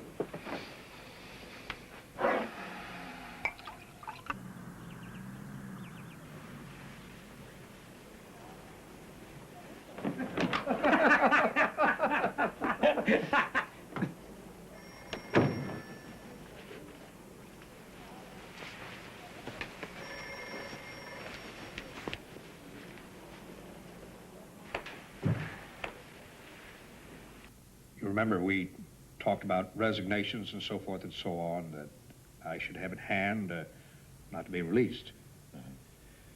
But I should have in hand something. Otherwise they'll say, what the hell did you do? After Mr. Dean told you all of this, what did you do? See what I mean? Now, I talked to Peterson about the thing. I said, now, what do you want to do about the situation on Dean and so forth? And he said, he said, I would do not, I don't announce anything now. You know what I mean?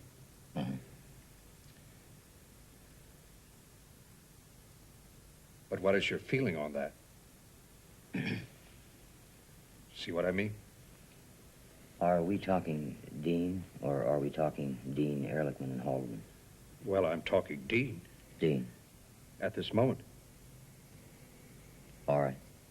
Dean, at this moment. Because you're going to be, you're going to be doing it. I'll have to handle them also, but the point is, what is your advice that we, you see, the point is, we don't have, I just got it. I just typed up a couple just to have here, which I'd be willing to put out, you know. In the event certain things occurred. I understand. Because you see, putting just putting the,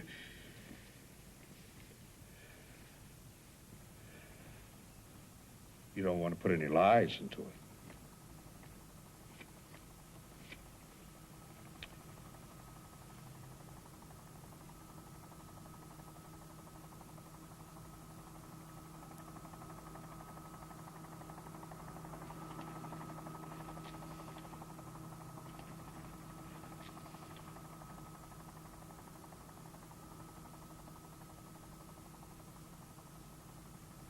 What's your advice? I think it would be good to have it on hand. Yeah. I would think, to be very honest with you. Have those others too. Have those others also. Yeah, I will. As a matter of fact, they both suggested it for themselves. Uh-huh. So I've got that.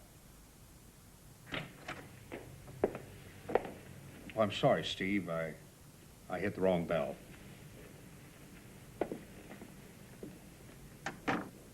So, I've already done that with them. All right. So, they said, look, they're ready anytime you want them. But, first, what I would suggest is that you sign both. That's what I had in mind. And then we can talk about after, because you don't know yet what you're going.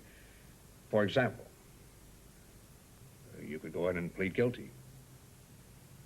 You'd have to resign. That's right. But on the other hand, if you're going in on some other basis, then I think the leave of absence would be then the proper thing to do. I would think so.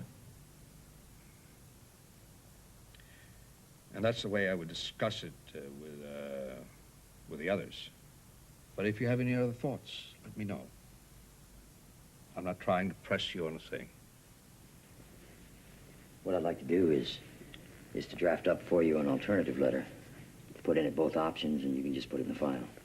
Uh-huh. Just short and sweet. Uh-huh. All right, fine. I had dictated something myself on my own, which I just, which is how this, but you don't have to. If you can give me a better form, fine. I want you to do it either way. Do you?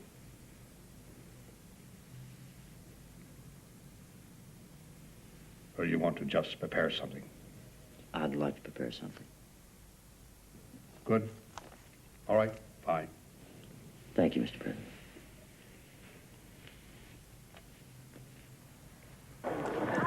Mrs. Dean? Mrs. Dean, we have a report that you're leaving your husband. Would you care to comment on that? No, that's absolutely not true. I gave the president a draft of a letter requesting a leave of absence that included Haldeman and Ehrlichman. Question is, what is he going to do with it?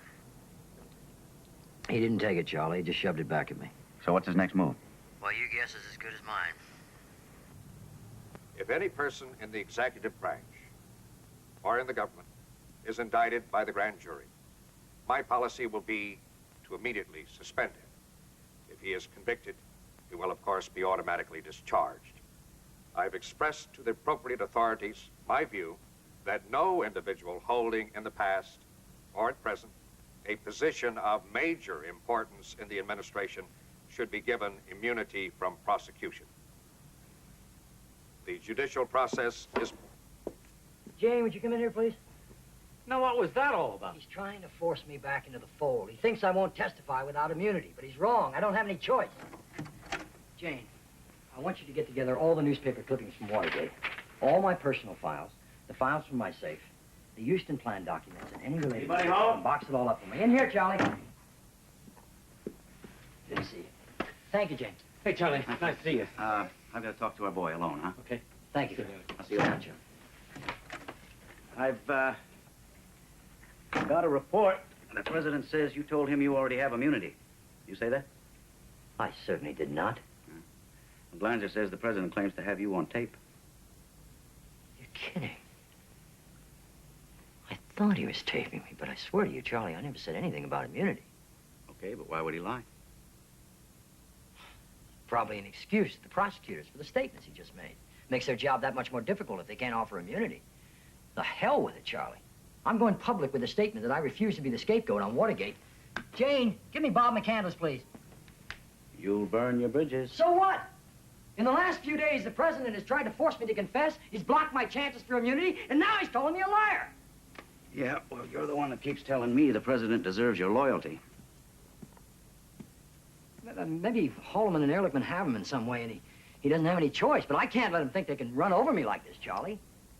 John, now don't take this too literally, okay? But I've heard some unpleasant rumors that, well, I don't know, but it said that your opponents might like to eliminate you from the scene. It's probably not necessary, but you might be just a little bit careful in the dark alley department, pal. Cheers.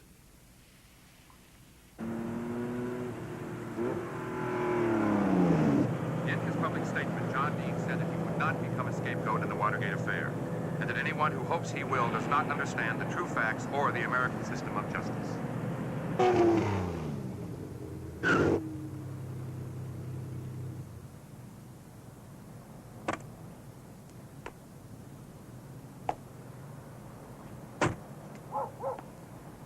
Sorry to bother you, friend. Not at all. Can you stay for a drink tonight? No, thank you.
Hello?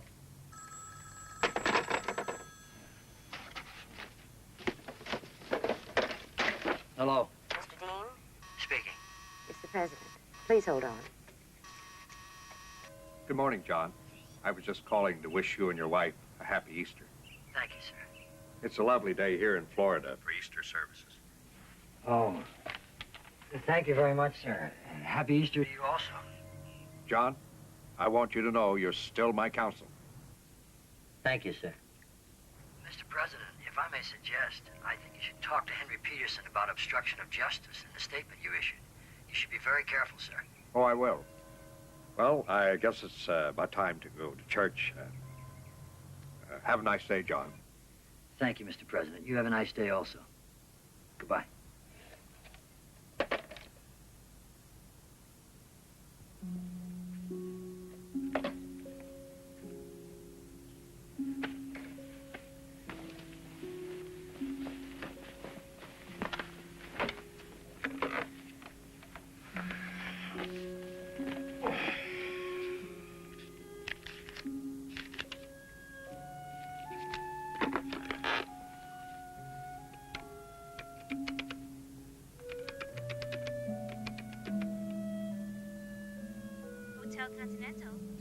Hello. I'm calling long distance from Mrs. Maureen Dean, room 612, please. Hello? Hi. John? Yeah. How you doing, love? Not so good. How about you? I'm fine. What's the matter? I've got the most terrible cold. That's ridiculous. You can't catch a cold in Florida. I know, but I did. What are you gonna do about it? I want to come home.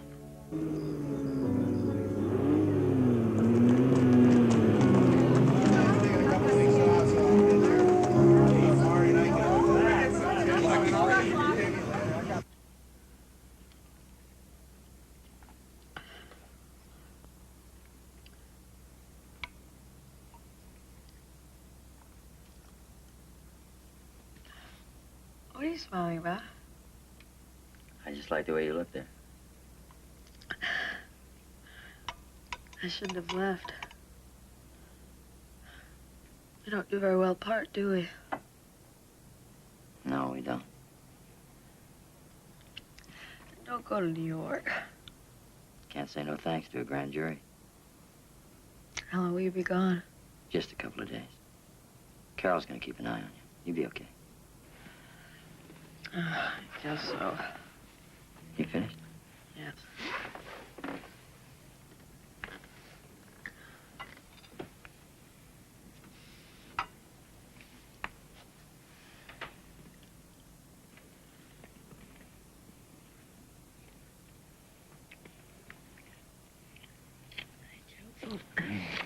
You're gonna catch my cold. That's the idea. Okay. Stay for days and weeks and never go out of the house or answer the phone. We'll just be warm and sleepy and sexy together.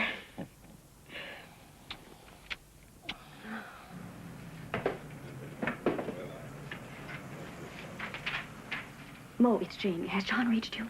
No, why? What's happening? The president has fired him. Oh, can't believe it. Does John know about it?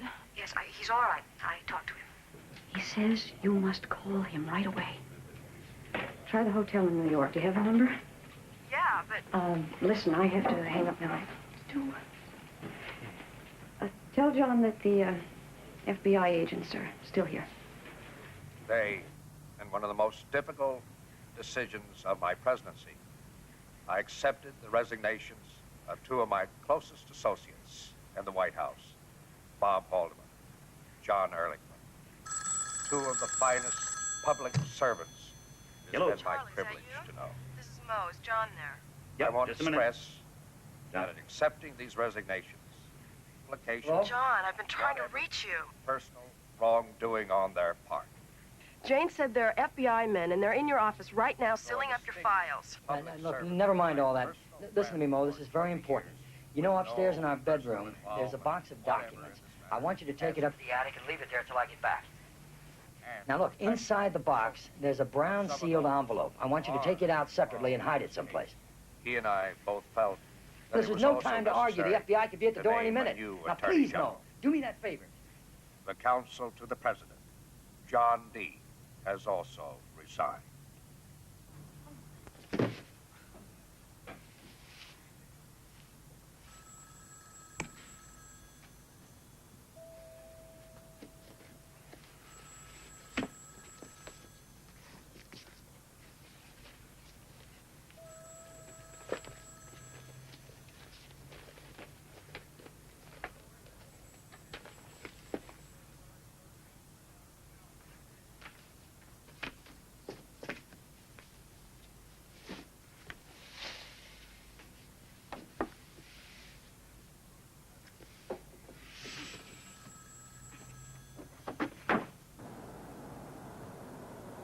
Take a ride at the next corner, driver.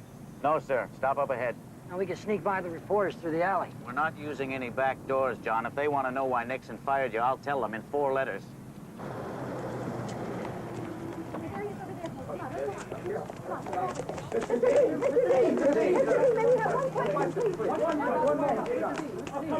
Can you give us a minute, please?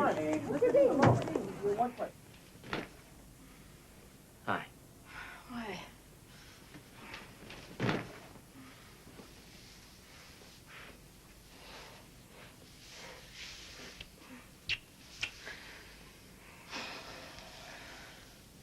Are you okay? I'm fine. How about yourself? Glad it's over. Yeah, me too. Charlie's downstairs. You want to say hello? Yeah, tell him hello.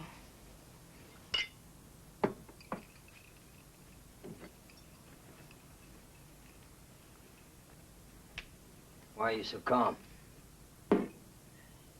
Why are you so frightened? You don't work for Nixon anymore. I don't want to go to war with him.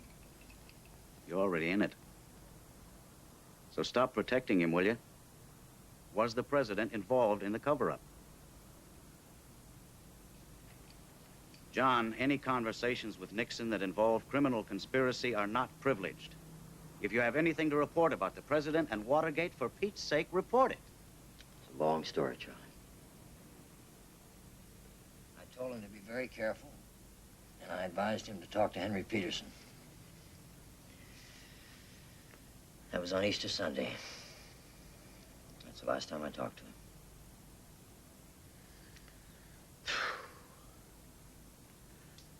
You actually have documents showing that President Nixon approved illegal wiretaps, mail openings, and break-ins. That's the material that Lowe hid for me last night. You want to see it? Hell no, I don't want to touch it. Neither should you. You're a civilian now. They can nail you for theft. All right, skip that for now. Phew. Now, you're certain that President Nixon said it would be no problem getting $1 million to pay off the Watergate burglars. Is that right? That's right. After you told him about laundering money. And you discussed clemency, and a clemency offer was made for Hunt and the others. Yes, that's right. And this was after you laid out the entire Watergate conspiracy for him and told him it was a cancer destroying the presidency. Yes. The president is a criminal. Sounds like the Godfather. Well, we can't turn those documents back to the White House. They could end up shredded. Tomorrow you'll rent a safety deposit box. I'll draw up some papers and we'll give the key to Sirica. That should protect you and the material. Maybe. And we have to move slowly. Now, I don't want you to give this information to anyone. You understand me? It could be your word against Nixon and the others, and that makes me uncomfortable. Makes me dizzy. And you've been carrying a time bomb around in your head. You know, everybody figures an old Kennedy Democrat like me would love to nail the president. Well, let me tell you something. I voted for Nixon last time. I figured he'd do a better job than McGovern. Oh, boy, he better get himself a good lawyer.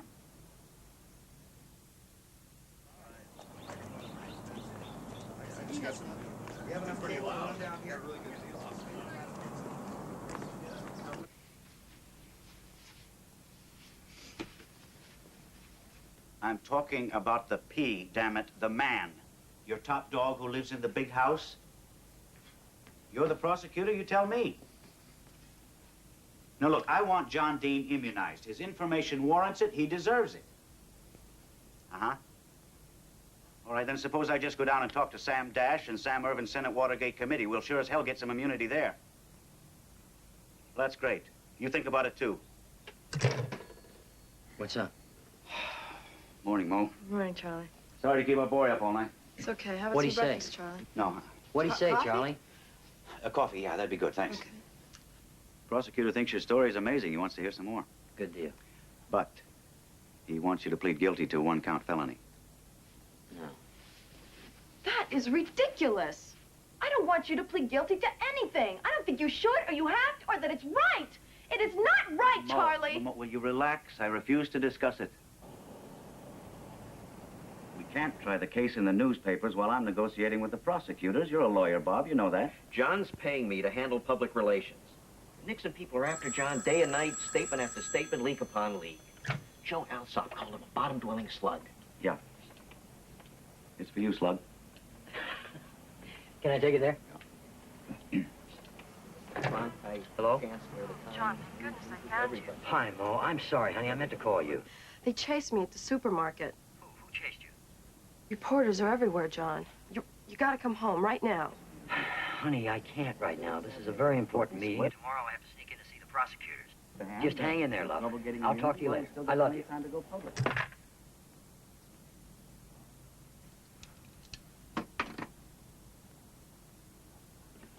This information about the president's astonishing, but it's not strong enough. See, what we need are more details, more facts, more specifics, and more proof. I understand, but you Hold have it. to understand I No can't. buts for these guys. We've already given them enough, perhaps too much. Now, look, we want to tell the truth. We think we deserve immunity when we tell it. And if you're not interested, the United States Senate is. Sam Dash is. If you guys want to talk about this any further, you've got my number. And you've got our number. If what John says is true, he's fortunate that we're offering him a 1-count felony rap. That depends on what you're offering Haldeman and Ehrlichman and Mitchell and the President of the United States. You've got to organize your testimony, John, in detail. Fact, fact, fact, once and for all. No errors, no slips. When did you meet them? With the President? Who was there? Where was it? Sorted detail upon detail, day by day, meeting by meeting, supported by documents, memos, logs, anything. Now, you've got to do it. Okay, there he is over there. Come on, come on. Mr. Dean! Mr. Dean, maybe have one question. Give us a minute, please. Mr. Dean! One question, Right over here, please. Mr. Dean. Mo? Mo, where the hell are you? Mo?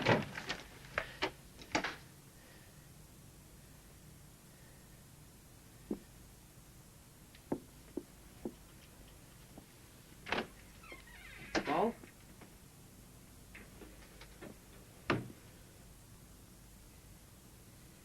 What happened, Mo? Look at me, honey. Look at me!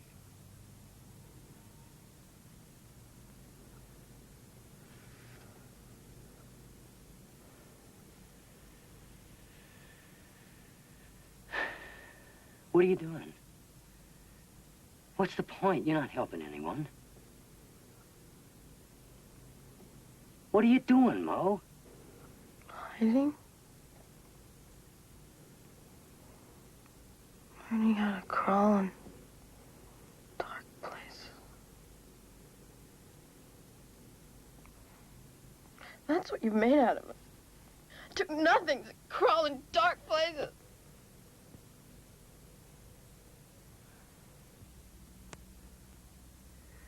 Come on, we're leaving. What? I want you to pack some things and get ready to go. No, I'm yes, not yeah, going listen anywhere. to me. Now, just listen to me. Bob McCandless is letting us use his beach house in Bethany a while. It's all set. Now, get ready to go. No, I'm not going. Now, listen, I've got to work on my testimony. You can type it up for me and get some rest. Now, come on, get yourself... No, I'm not hiding anymore. I don't want to. I won't. I won't do it. Damn it! I won't. Damn it! I won't. I won't. Come on, you can't get me. You just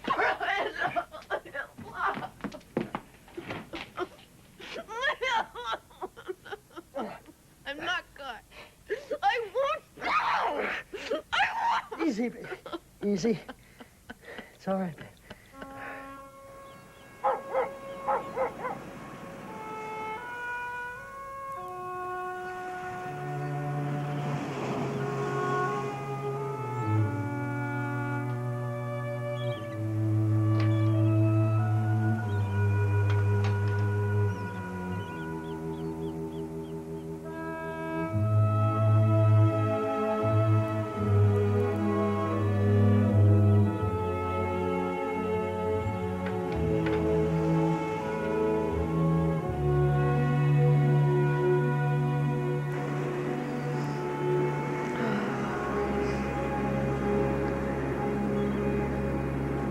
How's it going?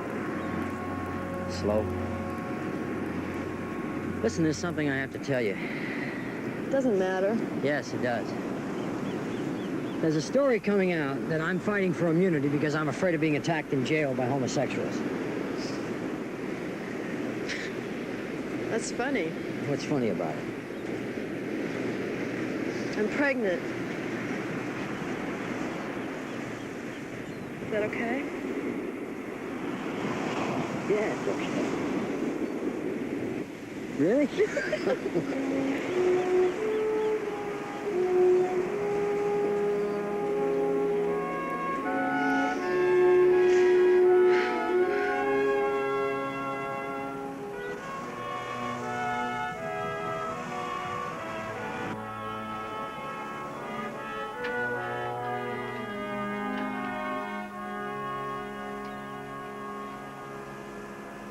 How soon do you think he'll be coming in?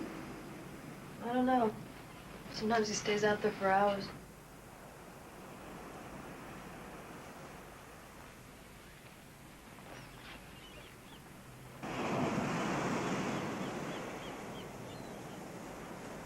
Hi, Charlie.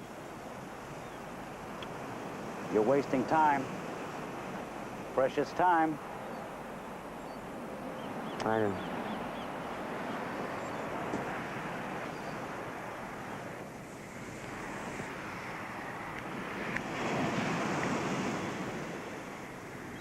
Mo tell you about the baby? Yeah. Congratulations. They've appointed a special prosecutor, Archibald Cox.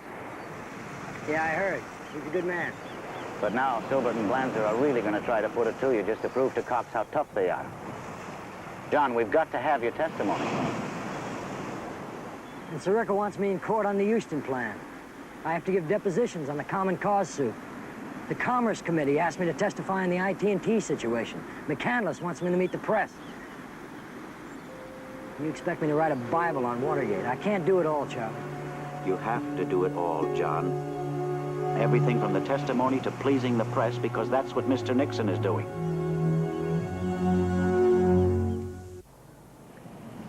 You're going to like Sam Dash. He's more like a professor than a prosecutor. He's sincere. And maybe that's the problem. Maybe that's why I hesitate to throw in with him in the Senate committee and old Sam Ervin. Dash just might not be tough enough to take on the White House.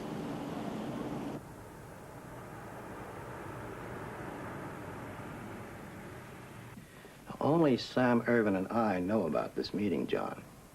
They were afraid to tell the Republicans prematurely. They'd raise hell if they knew I was negotiating with you.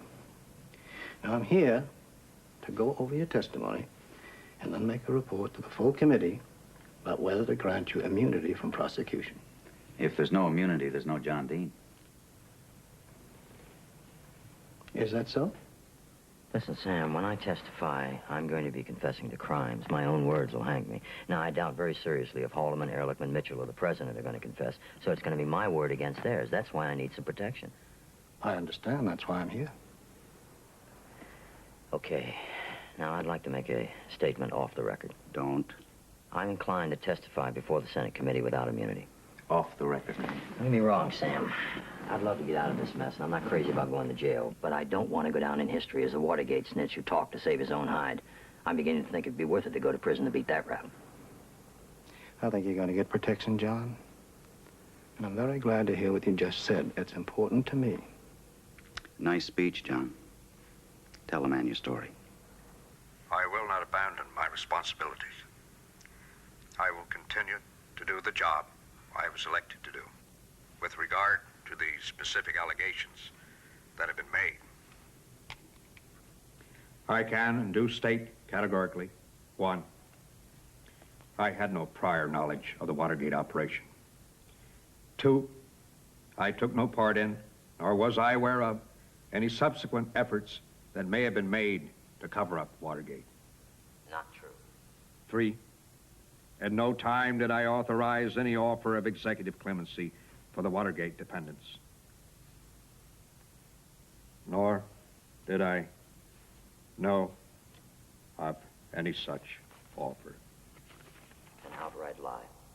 4, I did not know until the time of my own investigation of any effort to provide the Watergate defendants with funds. That's a cleverly worded lie.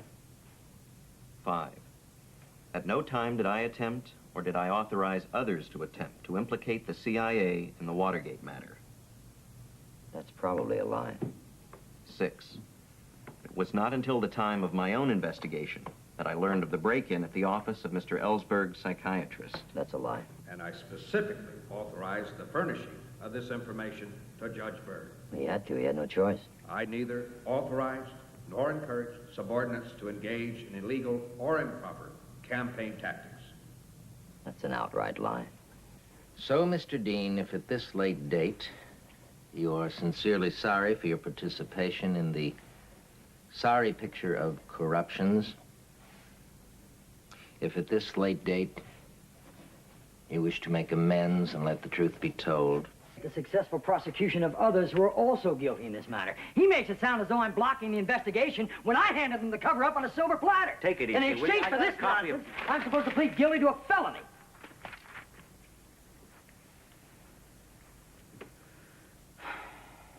All right, what do I do now?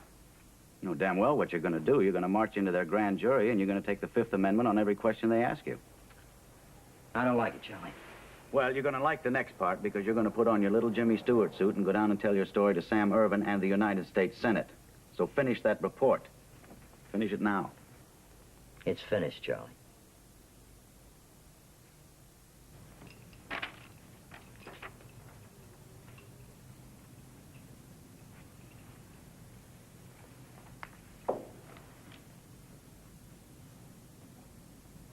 You've done a marvelous job, John. It's coherent, it's comprehensive, and it's believable. Congratulations. Thank you. Thank you. Yeah, that's good. It's a great statement of what happened. But in some places, you're asking for trouble. What do you mean? I mean that saccharine self-serving stuff you've got in here. I don't think it's self-serving. I confess in there. Generally, yes, you do. But you still got your self-justifying twists here and there. Now, look, John, you're not going up there to win friends or a popularity contest. You have to stand up before a Senate committee and 60 or 70 million Americans watching you on the tube and tell the truth. What are you talking about specifically, Charlie? Specifically? Okay. Well, for instance, you're talking about Jeb Magruder. Yeah. You say that before his grand jury appearance, you specifically told him not to lie. That's exactly what I told him. Nobody cares if you began by advising him to consult with his wife, his conscience, or the Pope himself. So what? In the end, you sat there and you helped him prepare the lie. You helped him practice lying, right? Yeah. Well, that's what's important, damn it. So say it, will you? Stop trying to make it look like something nice you did, or otherwise, I swear to you, John, those guys are going to tear this statement apart up there. I want you to go through this thing. I want you to take out everything that's soft or self-serving or apologetic or explanatory. You see, what you don't seem to understand is that before you can be resurrected, you have to be crucified.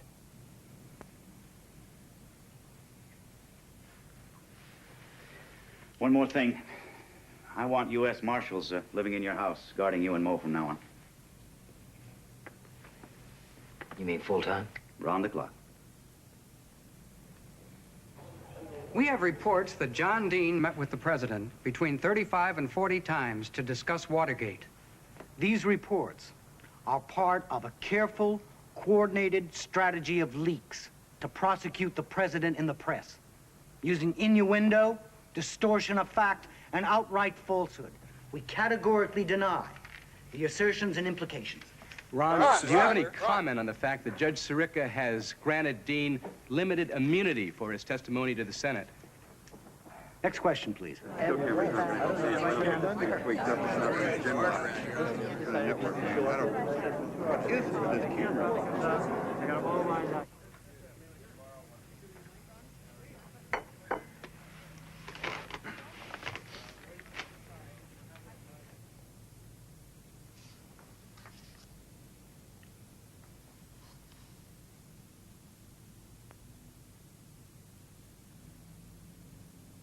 Ma?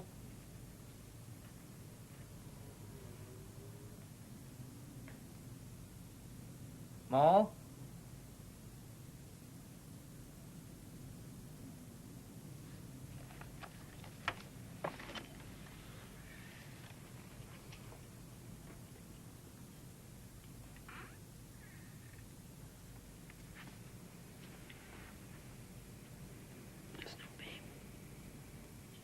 What? There's no baby.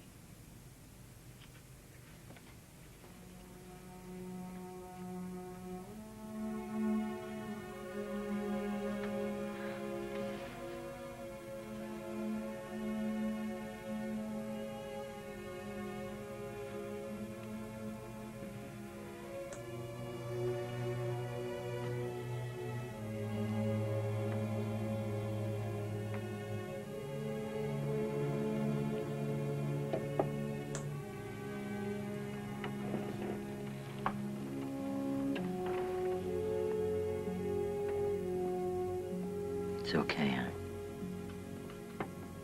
It's okay.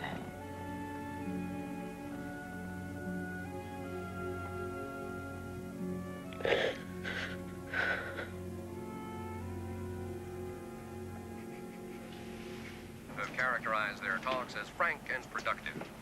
The Senate Watergate Committee hearings will resume tomorrow with the testimony of former presidential counsel John Dean. I'm bringing a TV set in here tomorrow. I want to see this guy Dean get his butt kicked in. July 4th weekend coming up. Yeah, that ought to be something. Right. Record crowds into and out. I can't imagine a guy lying that way about the president. Long-range weather forecast. Maybe he's crazy. Could be. Now here's Helen How's giving that? details on some of the activities planned in and around the Unbelievable. holiday.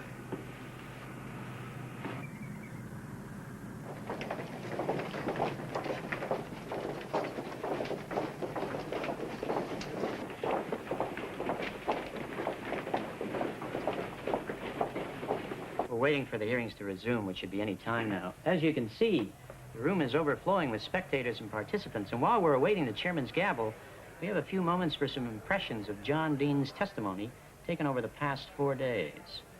Well, for me, Dean's most impressive performance was the first day when he read a statement outlining the involvement of himself and many others in the Watergate and other cover-ups. And then, in his unemotional monotone, he summarized a long series of alleged meetings with the president, which he said ran the full gamut, from hush money and clemency to the enemy's list and the Ellsberg break-in. I think the most perplexing incident, though, was the long list of hostile questions from Mr. Dean sent by the White House. Questions that were so inept, the White House later disowned them. There's one thing that there is absolutely no question about, and that is that John Dean is in hand-to-hand combat with the President of the United States. The hearings are ready to resume. So here is the fifth and, we believe, final day of the testimony of the former counsel to the president, John Dean III.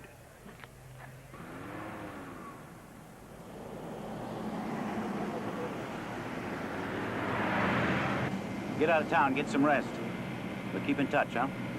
You're ahead on points, but Haldeman, Ehrlichman, and Mitchell are going to get up there and try to floor you. I do okay. I did all right, didn't I, Charlie? You were terrific. But listen, my boy, you owe a debt to this country, and you've only made the down payment.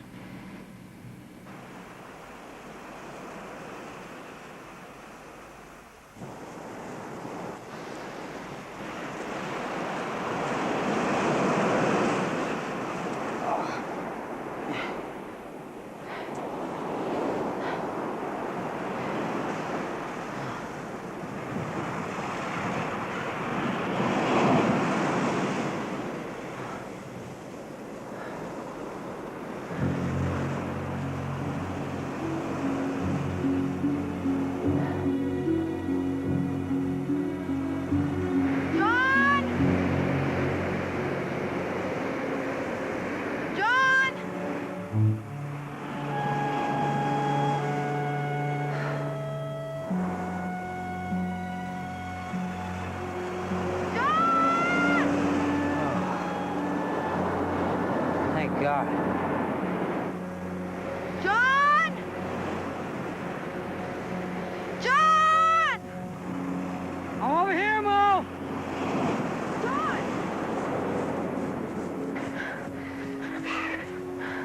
You frightened me. I couldn't see you. You all right? Yeah, I'm okay. I'm okay.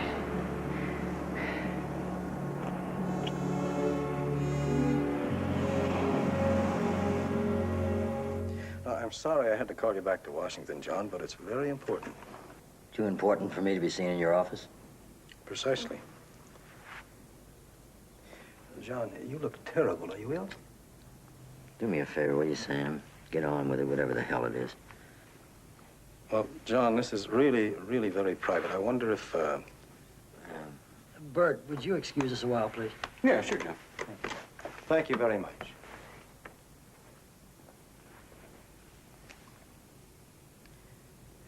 Now, John, you testified that you had a feeling that when you met with the president on April 15, a feeling that you were being taped. Yes, I did. Well, suppose the president taped all of his office and telephone conversations. Did he? If he did. Did he, Sam? No, if he did, who would know?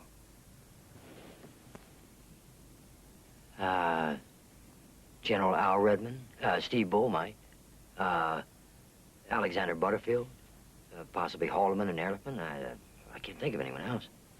Well, who is this Redmond? He's the head of the White House Communications Agency. Would this fellow Butterfield know? Oh, yeah, but I think Redmond's the guy. Would this Butterfield, would he tell the truth? Absolutely, straight as an arrow. It's interesting. John, what would you say if I told you we've already asked Butterfield, and the answer is that the president did tape all of his office and telephone conversations?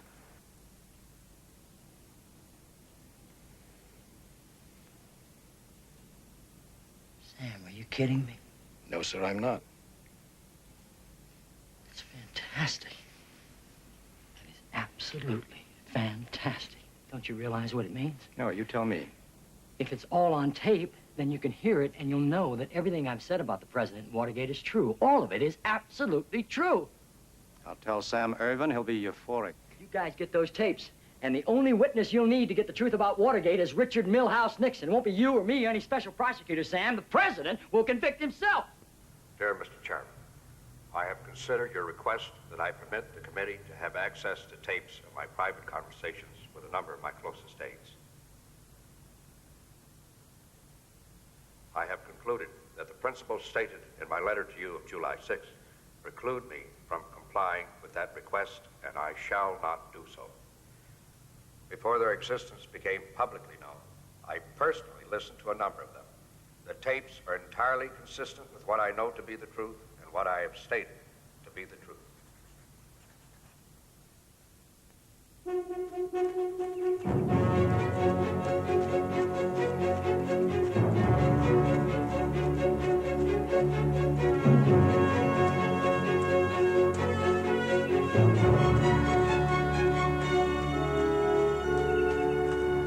How you doing, Charlie? Just like Tarzan, Los Angeles agrees with you. You want to join me? No, thanks. I do all my running on top of a horse. How you doing, Mo? Listen, before I left Washington, I dropped in on Archie Cox. Special prosecutor says he feels you're going to plead guilty. You might be right. Well, I told him he could never win his case because he couldn't use your off-the-record stuff in your immunized Senate testimony. Did he buy that? Who knows? Anyway, they still want you to plead guilty to one-count felony for the cover-up. I could get 5 years for that, Charlie. Maximum. Sirica would go easy. Now, listen, John, you have to do some thinking. If you want to go to trial, fine. I'm ready. It'll cost you a couple $100,000, but take all the time you need to pay me, huh? We might win, we might lose. On the other hand, if you want to plead guilty, that's fine, too.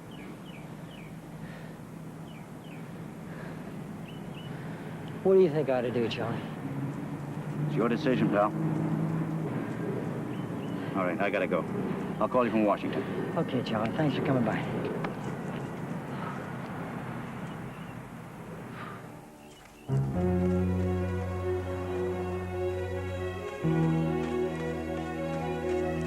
Today, the White House refused once again to release the Watergate tapes. President Nixon and former Attorney General Mitchell have been linked to an IT&T settlement. It was confirmed today that Vice President Agnew is under criminal investigation in a probe of an alleged building payoff scandal in Maryland.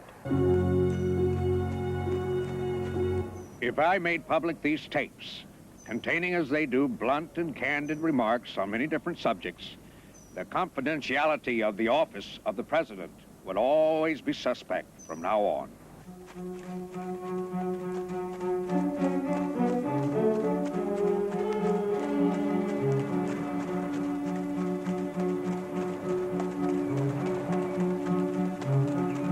My confidence in Mr. Agnew's integrity has not been shaken, and in fact has been strengthened by his courageous conduct.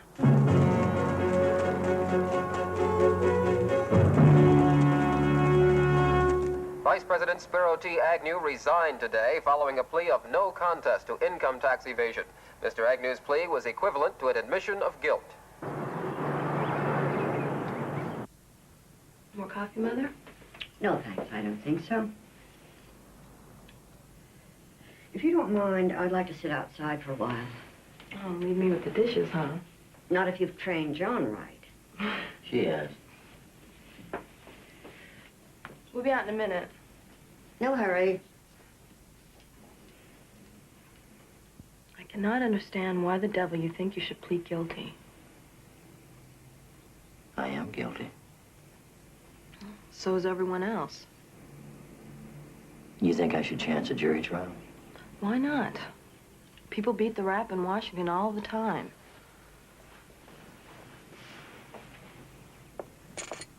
I'm going to be the star witness for the prosecution in the Watergate trials. My testimony will have a lot more impact if I've agreed to take my own punishment. Judge Sirica is bound to take that into consideration when he sentences me. We have a mountain of debts and a big $500 left in the bank. Yeah, I know. I think we can sell the house in Washington and use the money to put a down payment on something here. What then? We have no income. You've been disbarred. We're guarded day and night. We have no social life. Mother's very ill. And you insist on going to jail. Could be worse. John, you've got to come back to Washington right away. If you don't plead guilty, the special prosecutor, the Honorable Archie Cox, is going to the grand jury and indict you. But why? I mean, what's the rush all of a sudden? Why can't he wait till after the tape case is settled? Son, Cox and the White House are really fighting it out. Now, Cox is doing a terrific job, but he needs you committed, a credible witness with nothing to lose. When, Charlie? Tomorrow. They're wrapping you up this week, one way or another. Now, listen. You have to decide whether or not you want the truth to come out. If you do, you've got to come back here and plead guilty. What do you say? Okay, Charlie. You tell Mr. Cox I'm on my way. Our distinguished guests and fellow Americans, I proudly present to you the man whose name I will submit to the Congress of the United States for confirmation as Vice President of the United States, Congressman Gerald Ford of Michigan. Sucker.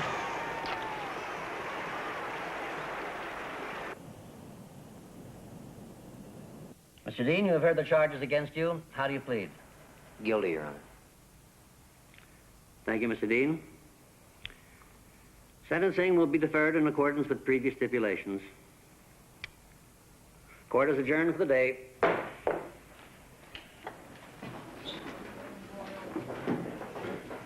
Be alert, my boy. Here comes Archie Cox. President Nixon this evening has fired Archibald Cox, the Watergate special prosecutor. He has also My accepted God. the resignations of the Attorney General, Elliot L. Richardson, and the Deputy Attorney General, William D. Ruckelshaus. What does it mean? The FBI Means has we've been been sent to double-crossed seal again. up the files of the Nixon's special playing rough, prosecutor very rough. And of Richardson and Ruckelshaus. Press Secretary Ron Ziegler has stated that the President, this afternoon, ordered the Attorney Hello? General Is Mr. Richardson Schaffer to there? discharge the special prosecutor.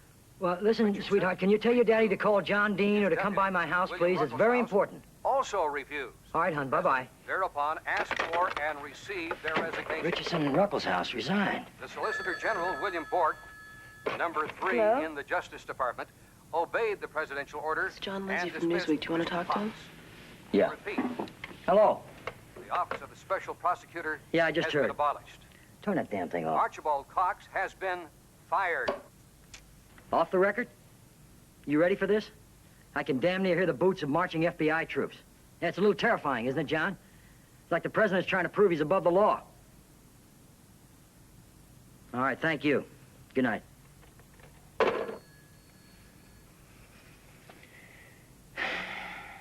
What's to stop Nixon from telling some new attorney general to go after me all over again? Nothing. Can I withdraw my guilty plea? No. You pleaded voluntarily. Maybe he'll win after all, Charlie. Maybe I was a fool to think I could take on the President of the United States.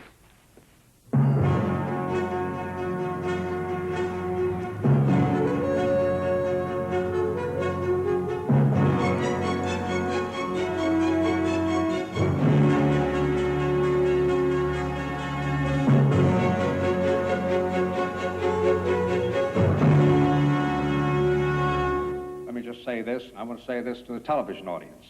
I've made my mistakes, but in all of my years of public life, I have never profited from public service. I've earned every cent.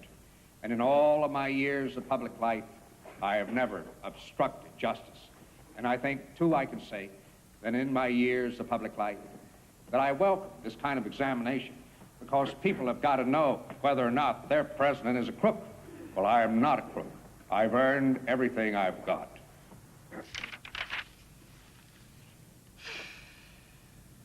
I think we should accept the bid on the house. It's fair enough. I guess so. I don't care that much about the boat. Do you think we could keep the car? I'm sorry. You know, despite everything, I'm gonna miss this place. Eagle Bud Krogh, former head of the plumbers unit, pleaded guilty today to charges of lying in connection with the Ellsberg break-in case. Former White House Appointment Secretary Dwight Chapin has pleaded guilty to perjury when he denied knowledge of campaign sabotage in the last election. The Internal Revenue Service has acknowledged that it has billed President Nixon for $432,787 in back taxes plus $30,000 in penalties. Experts have concluded that the 18-and-a-half-minute gap in a crucial Nixon-Haldeman tape was caused by 5 separate and distinct manual erasures. Yeah. I called Bob and I said, Bob, I don't think the president has all the facts. That's right. And then you came and sat in this chair. And that's the first time that I realized the thing. That's right.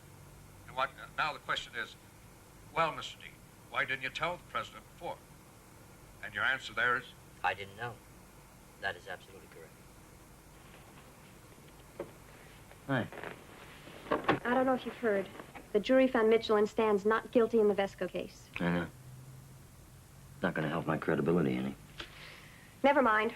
Save your righteous anger for the big trials coming up and get that photographic memory in gear again. What tape you listening to?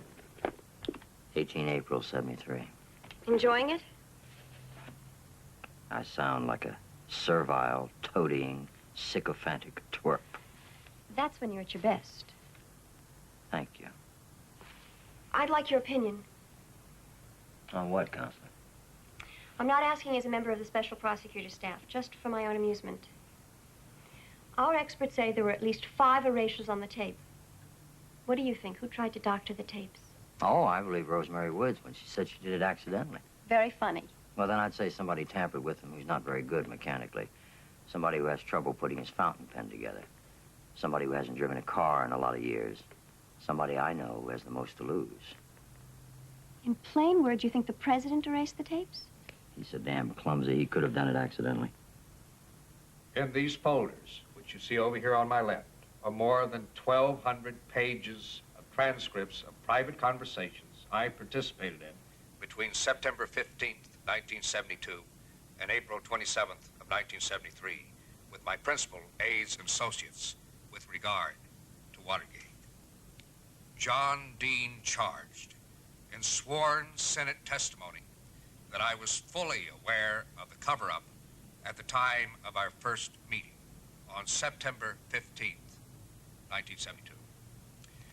These transcripts show clearly that I first learned of it when Mr. Dean himself told me about it in this office on March 21st, some 6 months later.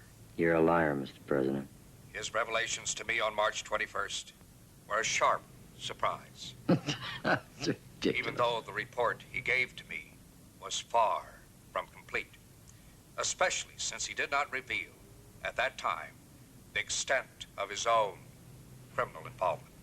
How does he expect to get away with it?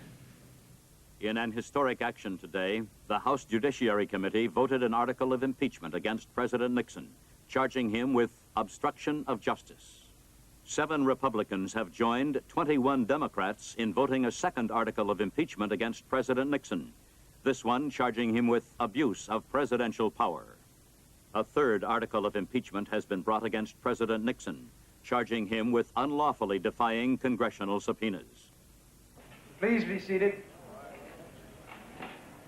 The case of the United States versus John W. Dean, criminal number 886-73. Mr. James Neal for the government, Mr. Charles Schaffer for the defendant. Will the defendant please rise?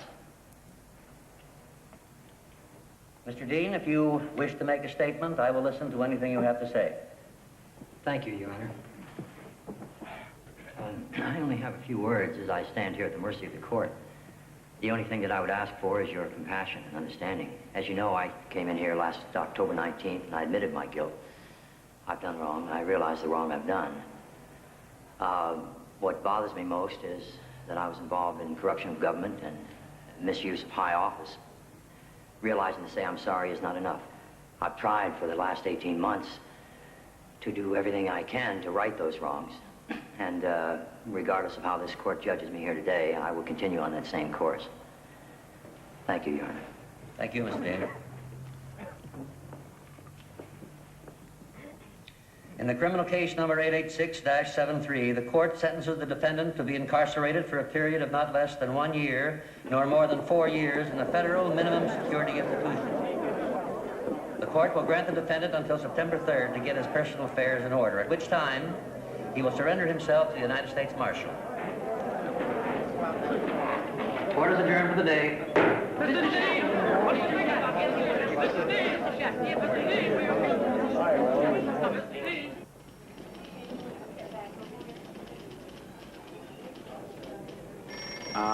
Can he use the phone? He has to call his wife. There's one in here.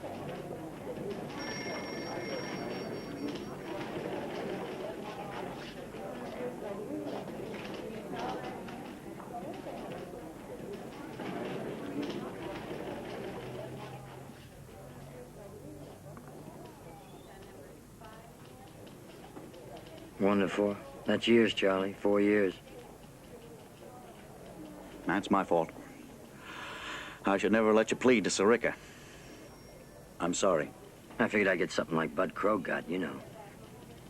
6 to 18 months, maybe a year at most. He hit me harder than Magruder. Even Colson didn't get what I got. Now look, we've got 90 days to file a motion for reduction of sentence. Maybe he'll reconsider. Come on. Give her a call.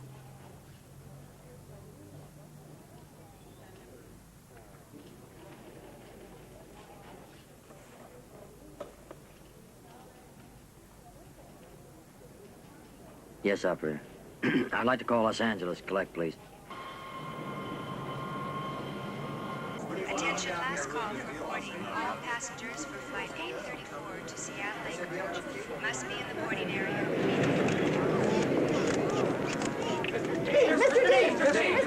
Oh, my. You won't believe this. What? I have the worst toothache. Toothache? No. That's unbelievable, Charlie. Yeah. All right. Listen, I appreciate your calling. Thank you, Charlie. Goodbye. What'd Charlie say? We were had all along. Nixon just released a statement and some more tapes. On June 23rd, 1972, 6 days after the break-in, he met with Haldeman, and he planned to cover up. He planned to cover up 10 months before I pasted myself together and went in there to tell him all about it. Like a damn fool, I was telling him about a cover-up he'd authorized from the beginning.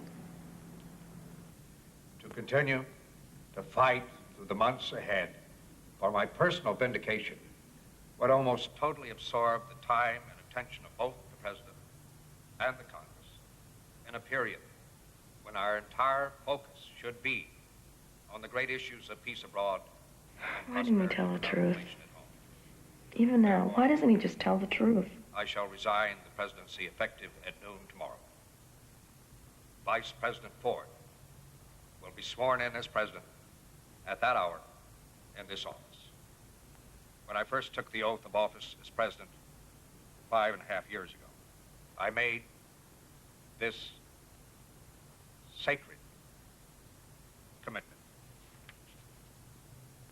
to consecrate my office, my energies, and all the wisdom I can summon to the cause of peace among nations.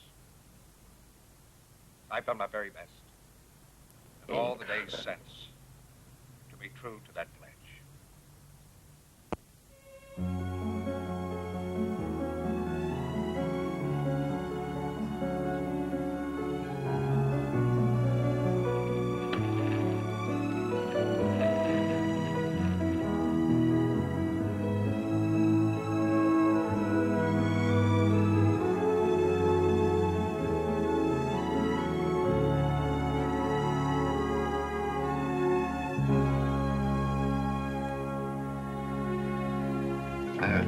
Pisces, take care of home affairs before you go off for a good time with friends. Please kin first. and then work on your finest talents and improve them. Dress well and dine well. Hello? Oh, yeah, just a minute. Charlie. Oh. Charlie, how you doing? You're not gonna like this, John. What's that? The prosecutors want you to come back here early to prepare to testify in the cover-up trial. You can tell them to go to hell. No way. Charlie, look, I've only got a few days left before I start 4 years in the slammer. I'm not contributing my time to them. They can do anything they want to do to you. Not yet.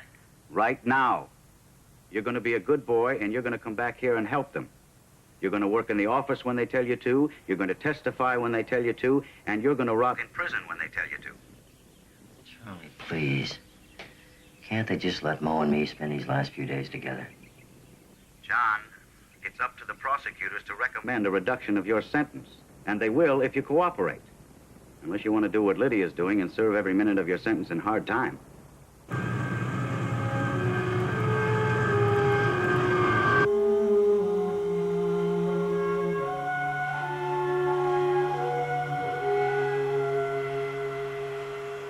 There's nothing down there for us anymore.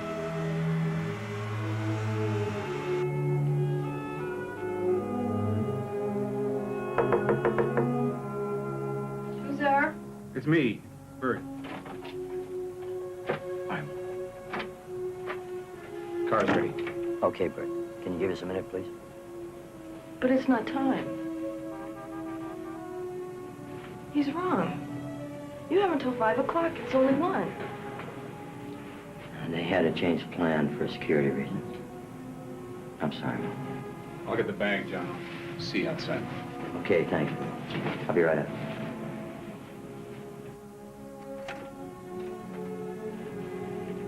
It's not fair. I think it's best this way. Really, I do.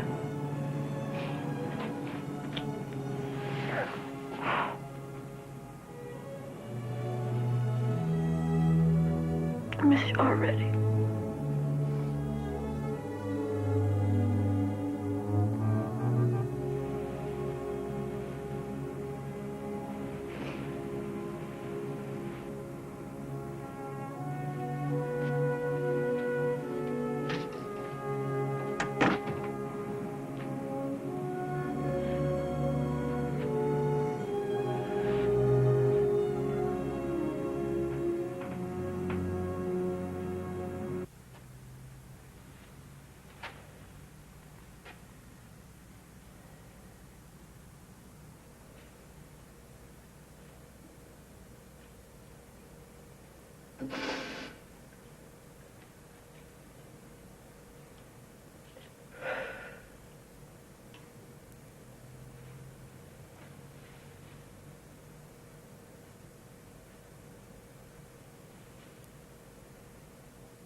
Come on, Mr. Dean.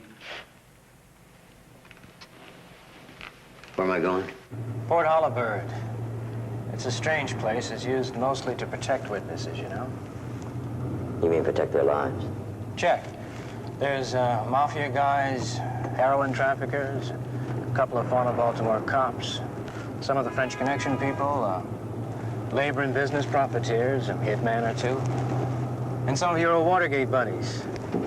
Colson's here and Comback. Now, you'll fit right in.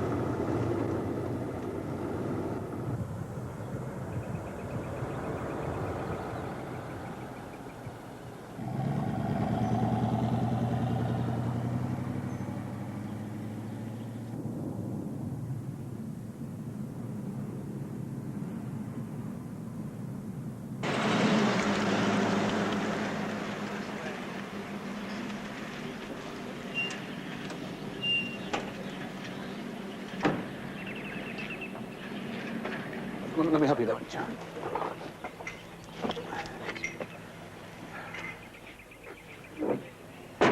I'll say goodbye now, John. All right, Bert. Thanks very much for everything.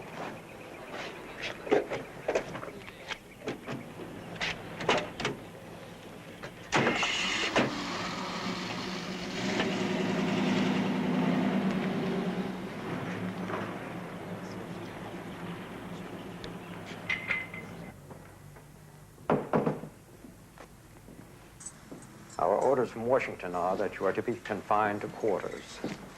You will not talk to anyone. You will be segregated from the others. You will be guarded by a deputy at all times. This is your room here. You get 2 personal phone calls a week. Collect only. Once a week, you get paid a witness fee of $8 a day. But we keep half for food and supplies. Clear? Yes, sir.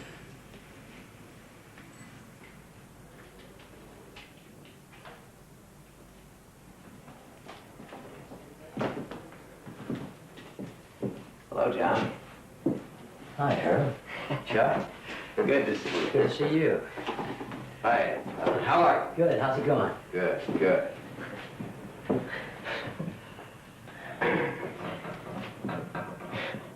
Would you like to borrow my radio or anything? No, thanks, Chuck. I'm fine. You don't have to eat that. Food here's good. We rotate to cooking every day. Some of these mafia guys are terrific. There's some beef stroganoff in the refrigerator for dinner. I recommend it. No, thanks. I'm not hungry, Chuck. Oh, you should eat. I'll take you around and introduce you to some of the other guys. See Jeb Magruder yet? No. He can't talk to anybody. He's on restriction. Oh, I see. Well, listen, everything will be fine. Just fine. Don't worry. Okay. Yeah. Thanks. Thanks, Harold. Chuck. We'll see you.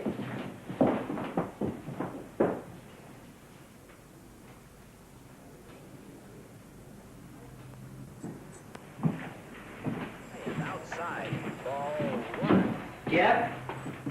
John. How you doing? Okay, welcome to the club. Thank you. This place looks like the White House with all of us here. Yeah. We wouldn't be if we'd used a few of the guys from here to pull off Watergate. I think we're a bunch of amateurs. And they're right. I'll see you, Jeff. Yeah.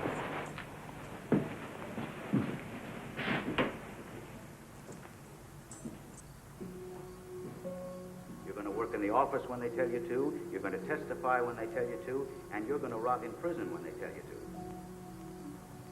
Not less than 1 year, nor more than 4 years. And the way you've handled it seems to me is very skillful. Because you putting your fingers in the dikes every time the leaks have sprung here and sprung there, and having people spring. I love you. I miss you already.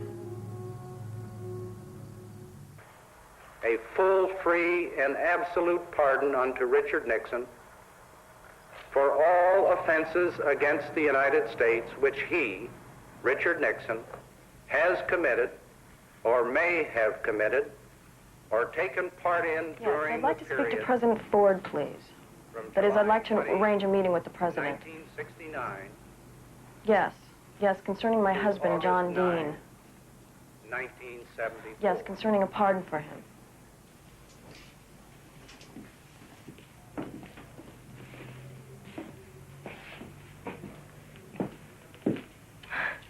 Hi. Hi.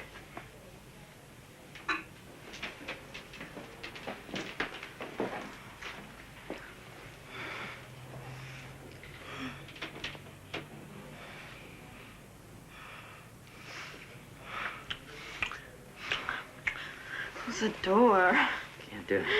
Let me go. Can't do it.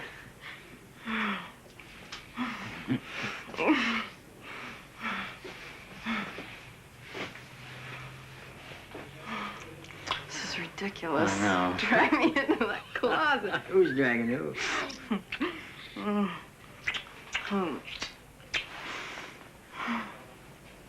I missed you. Missed you. Hey, you brought the stuff.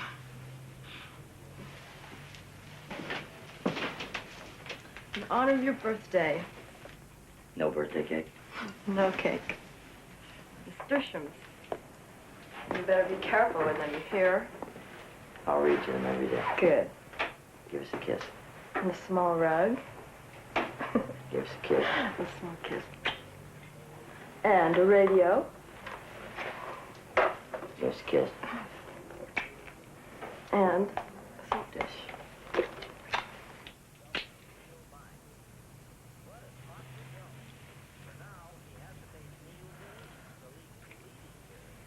Going to issue a statement, John. Senator Weicker is helping me. President Ford has to pardon you. It's only fair. We gotta be realistic, Mo. He's not gonna pardon anybody else. It's all over now. Even the prosecutors want me here. I want to help you. Well, that's not the way to do it. Why do you say that? Do you like being in this place? No, I don't like being in this place. I just don't want you to get your hopes up, that's all. You think I can't be of any use to you? You can't imagine I could do anything intelligent to help you. I didn't mean it like that.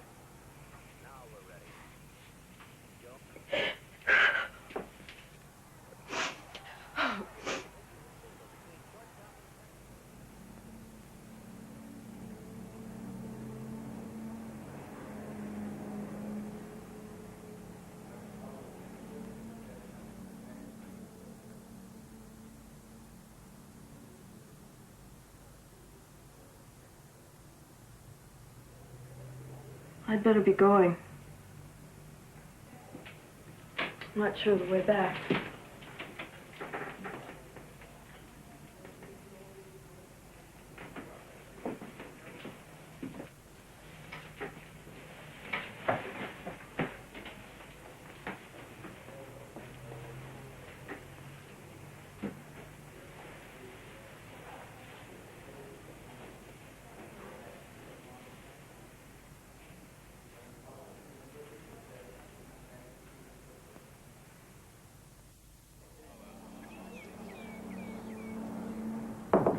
Who is it?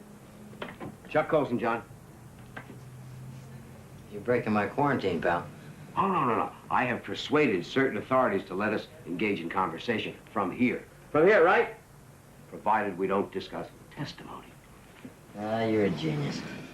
Look, Mr. Dean number 3, we got work to do. You gotta get on your horse. I told Magruder to draw up a game plan. We're getting Patty and Mo to do the Today Show, Merv Griffin, and Mike Douglas. Now, my wife will be tough and demanding. Your wife will be beautiful and crying. I got some heavies to put the screws on Ford. Jeb Magruder's gonna get his people together and take out full-page ads urging freedom for the POWs. The what? POWs, prisoners of Watergate. Herb will raise the dough.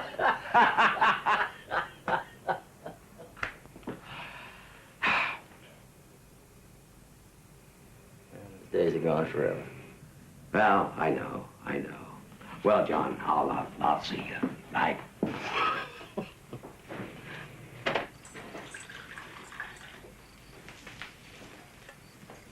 Five of diamonds. How'd you know? I marked the cards. I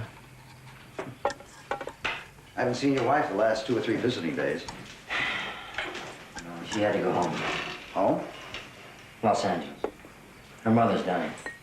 Oh. That's tough. Yeah, it's tough. Dean! You got an emergency phone call.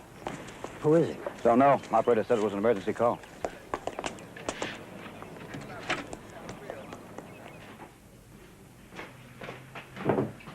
Hello? John, this is Liz. Hello, Liz. What's wrong? Listen, don't be too upset. Mo is okay. She's fine physically, but she's in the hospital. What happened? She's run down, John. She's depressed. She stopped eating.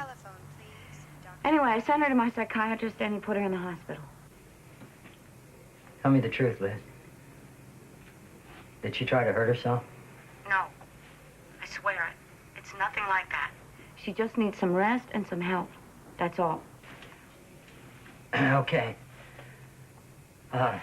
Please give her my love. And, tell her I'll call her as soon as I can, okay? Don't worry too much. I'll keep in touch. Thank you, Liz. God bless, John.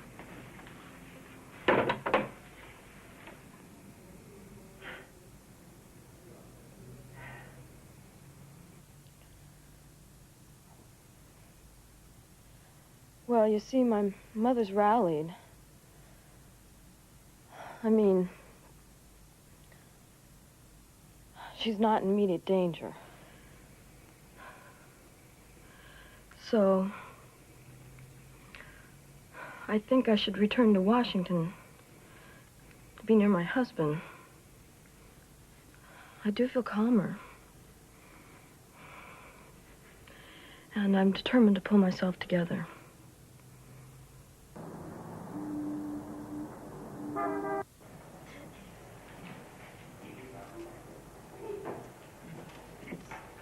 Mr. Neal, you may question the witness.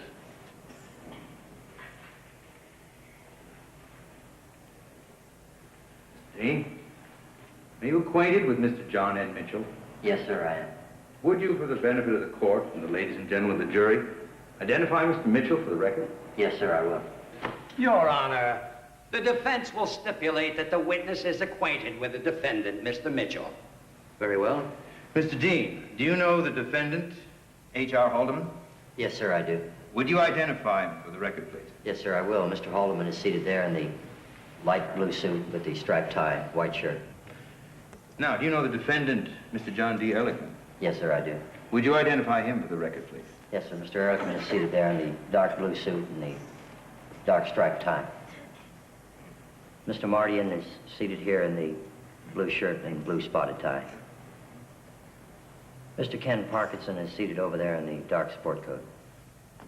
Now, Mr. Dean, how many days have you been on the stand, approximately? About 8 days, Your Honor. Actually, 9, Mr. Dean. My advice to you is this: get off the stand as fast as you can and get out of this courtroom before some lawyer thinks of another question to ask you. Thank you, Your Honor.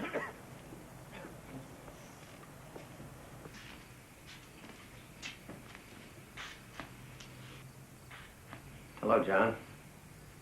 Hi, Earl.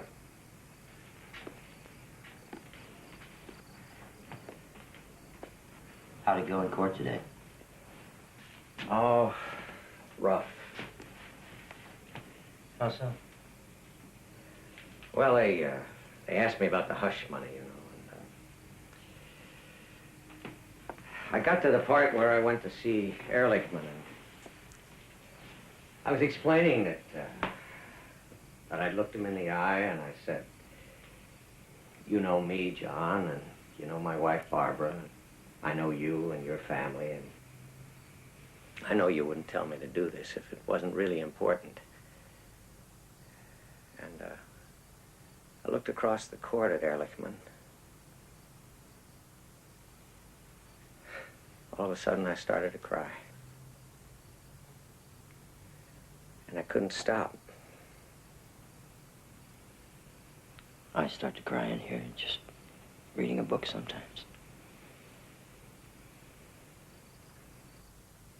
I cried in front of everybody. It was the last thing in the world I wanted to do.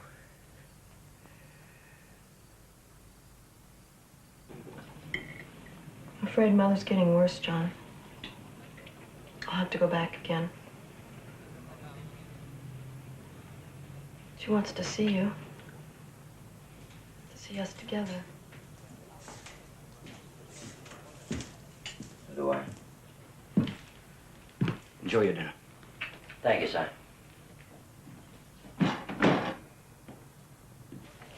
Jim, why was Larry O'Brien targeted at the Watergate?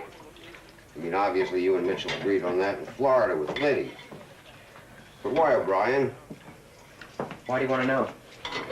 Curiosity. We wonder why in the hell there was a Watergate in the first place. Who wants to know? We do. I'll tell you what I think. I think we shouldn't even talk about that stuff. It's over.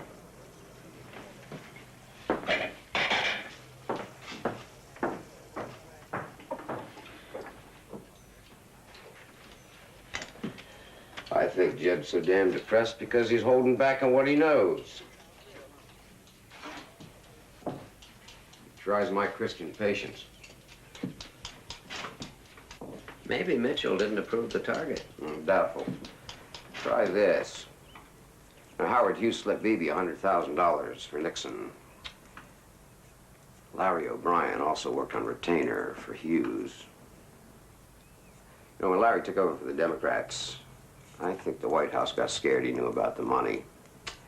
And they put a bug on him at the Watergate to find out. Incredible. What a mess. Well, there's another theory. The people with the CIA connections did a lot better than the rest of us. Paul was an old CIA man. He walked. David Young got immunity. The CIA chief honcho Dick Helms just skated through the whole thing. In other words, I don't know for sure why there was a Watergate. I do. Oh, nuts, you weren't there. It was greed and lust for power. It was fear of exposure and arrogance. It was contempt for the law and amorality. It was stupid obedience and blind ambition. And in that sense, Mr. Colson, I was there.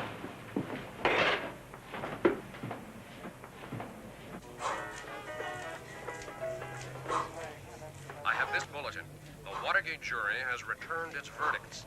Mitchell, Ehrlichman, Haldeman, and Mardian were found guilty. Parkinson has been acquitted. Details later on our regular newscast.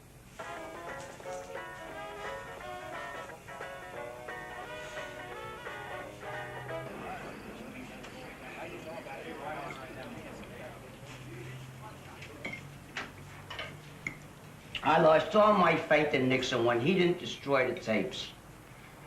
He's a weak leader and a bad criminal, which is the same thing. Are you still officially a lawyer? Oh, now you can do some honest work, huh? I used to. Sure. Let me ask you something. You're a little wet behind the ears to have been a president's lawyer. How'd you do it so young? Your old man put in a fix? Afraid not. How then? I just kissed a lot of backsides, Joey. Yeah. Well, then what'd you expect, roses?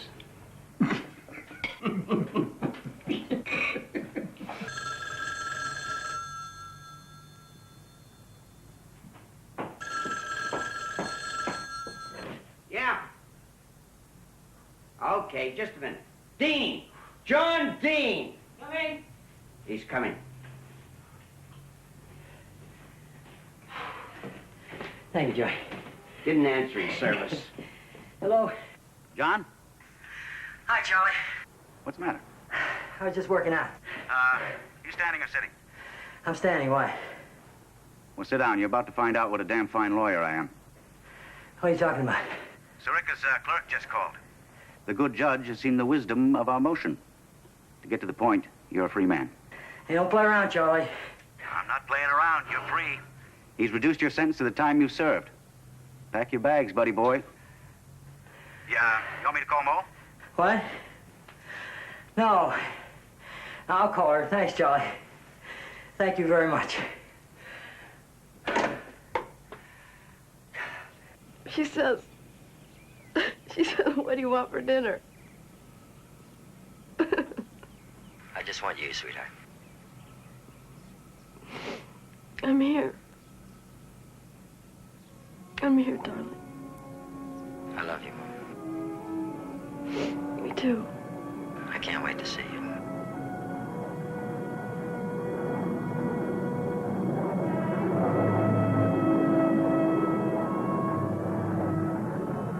Where will you go now, Mr. Dean? Home to California to be with my wife. Will you practice law there?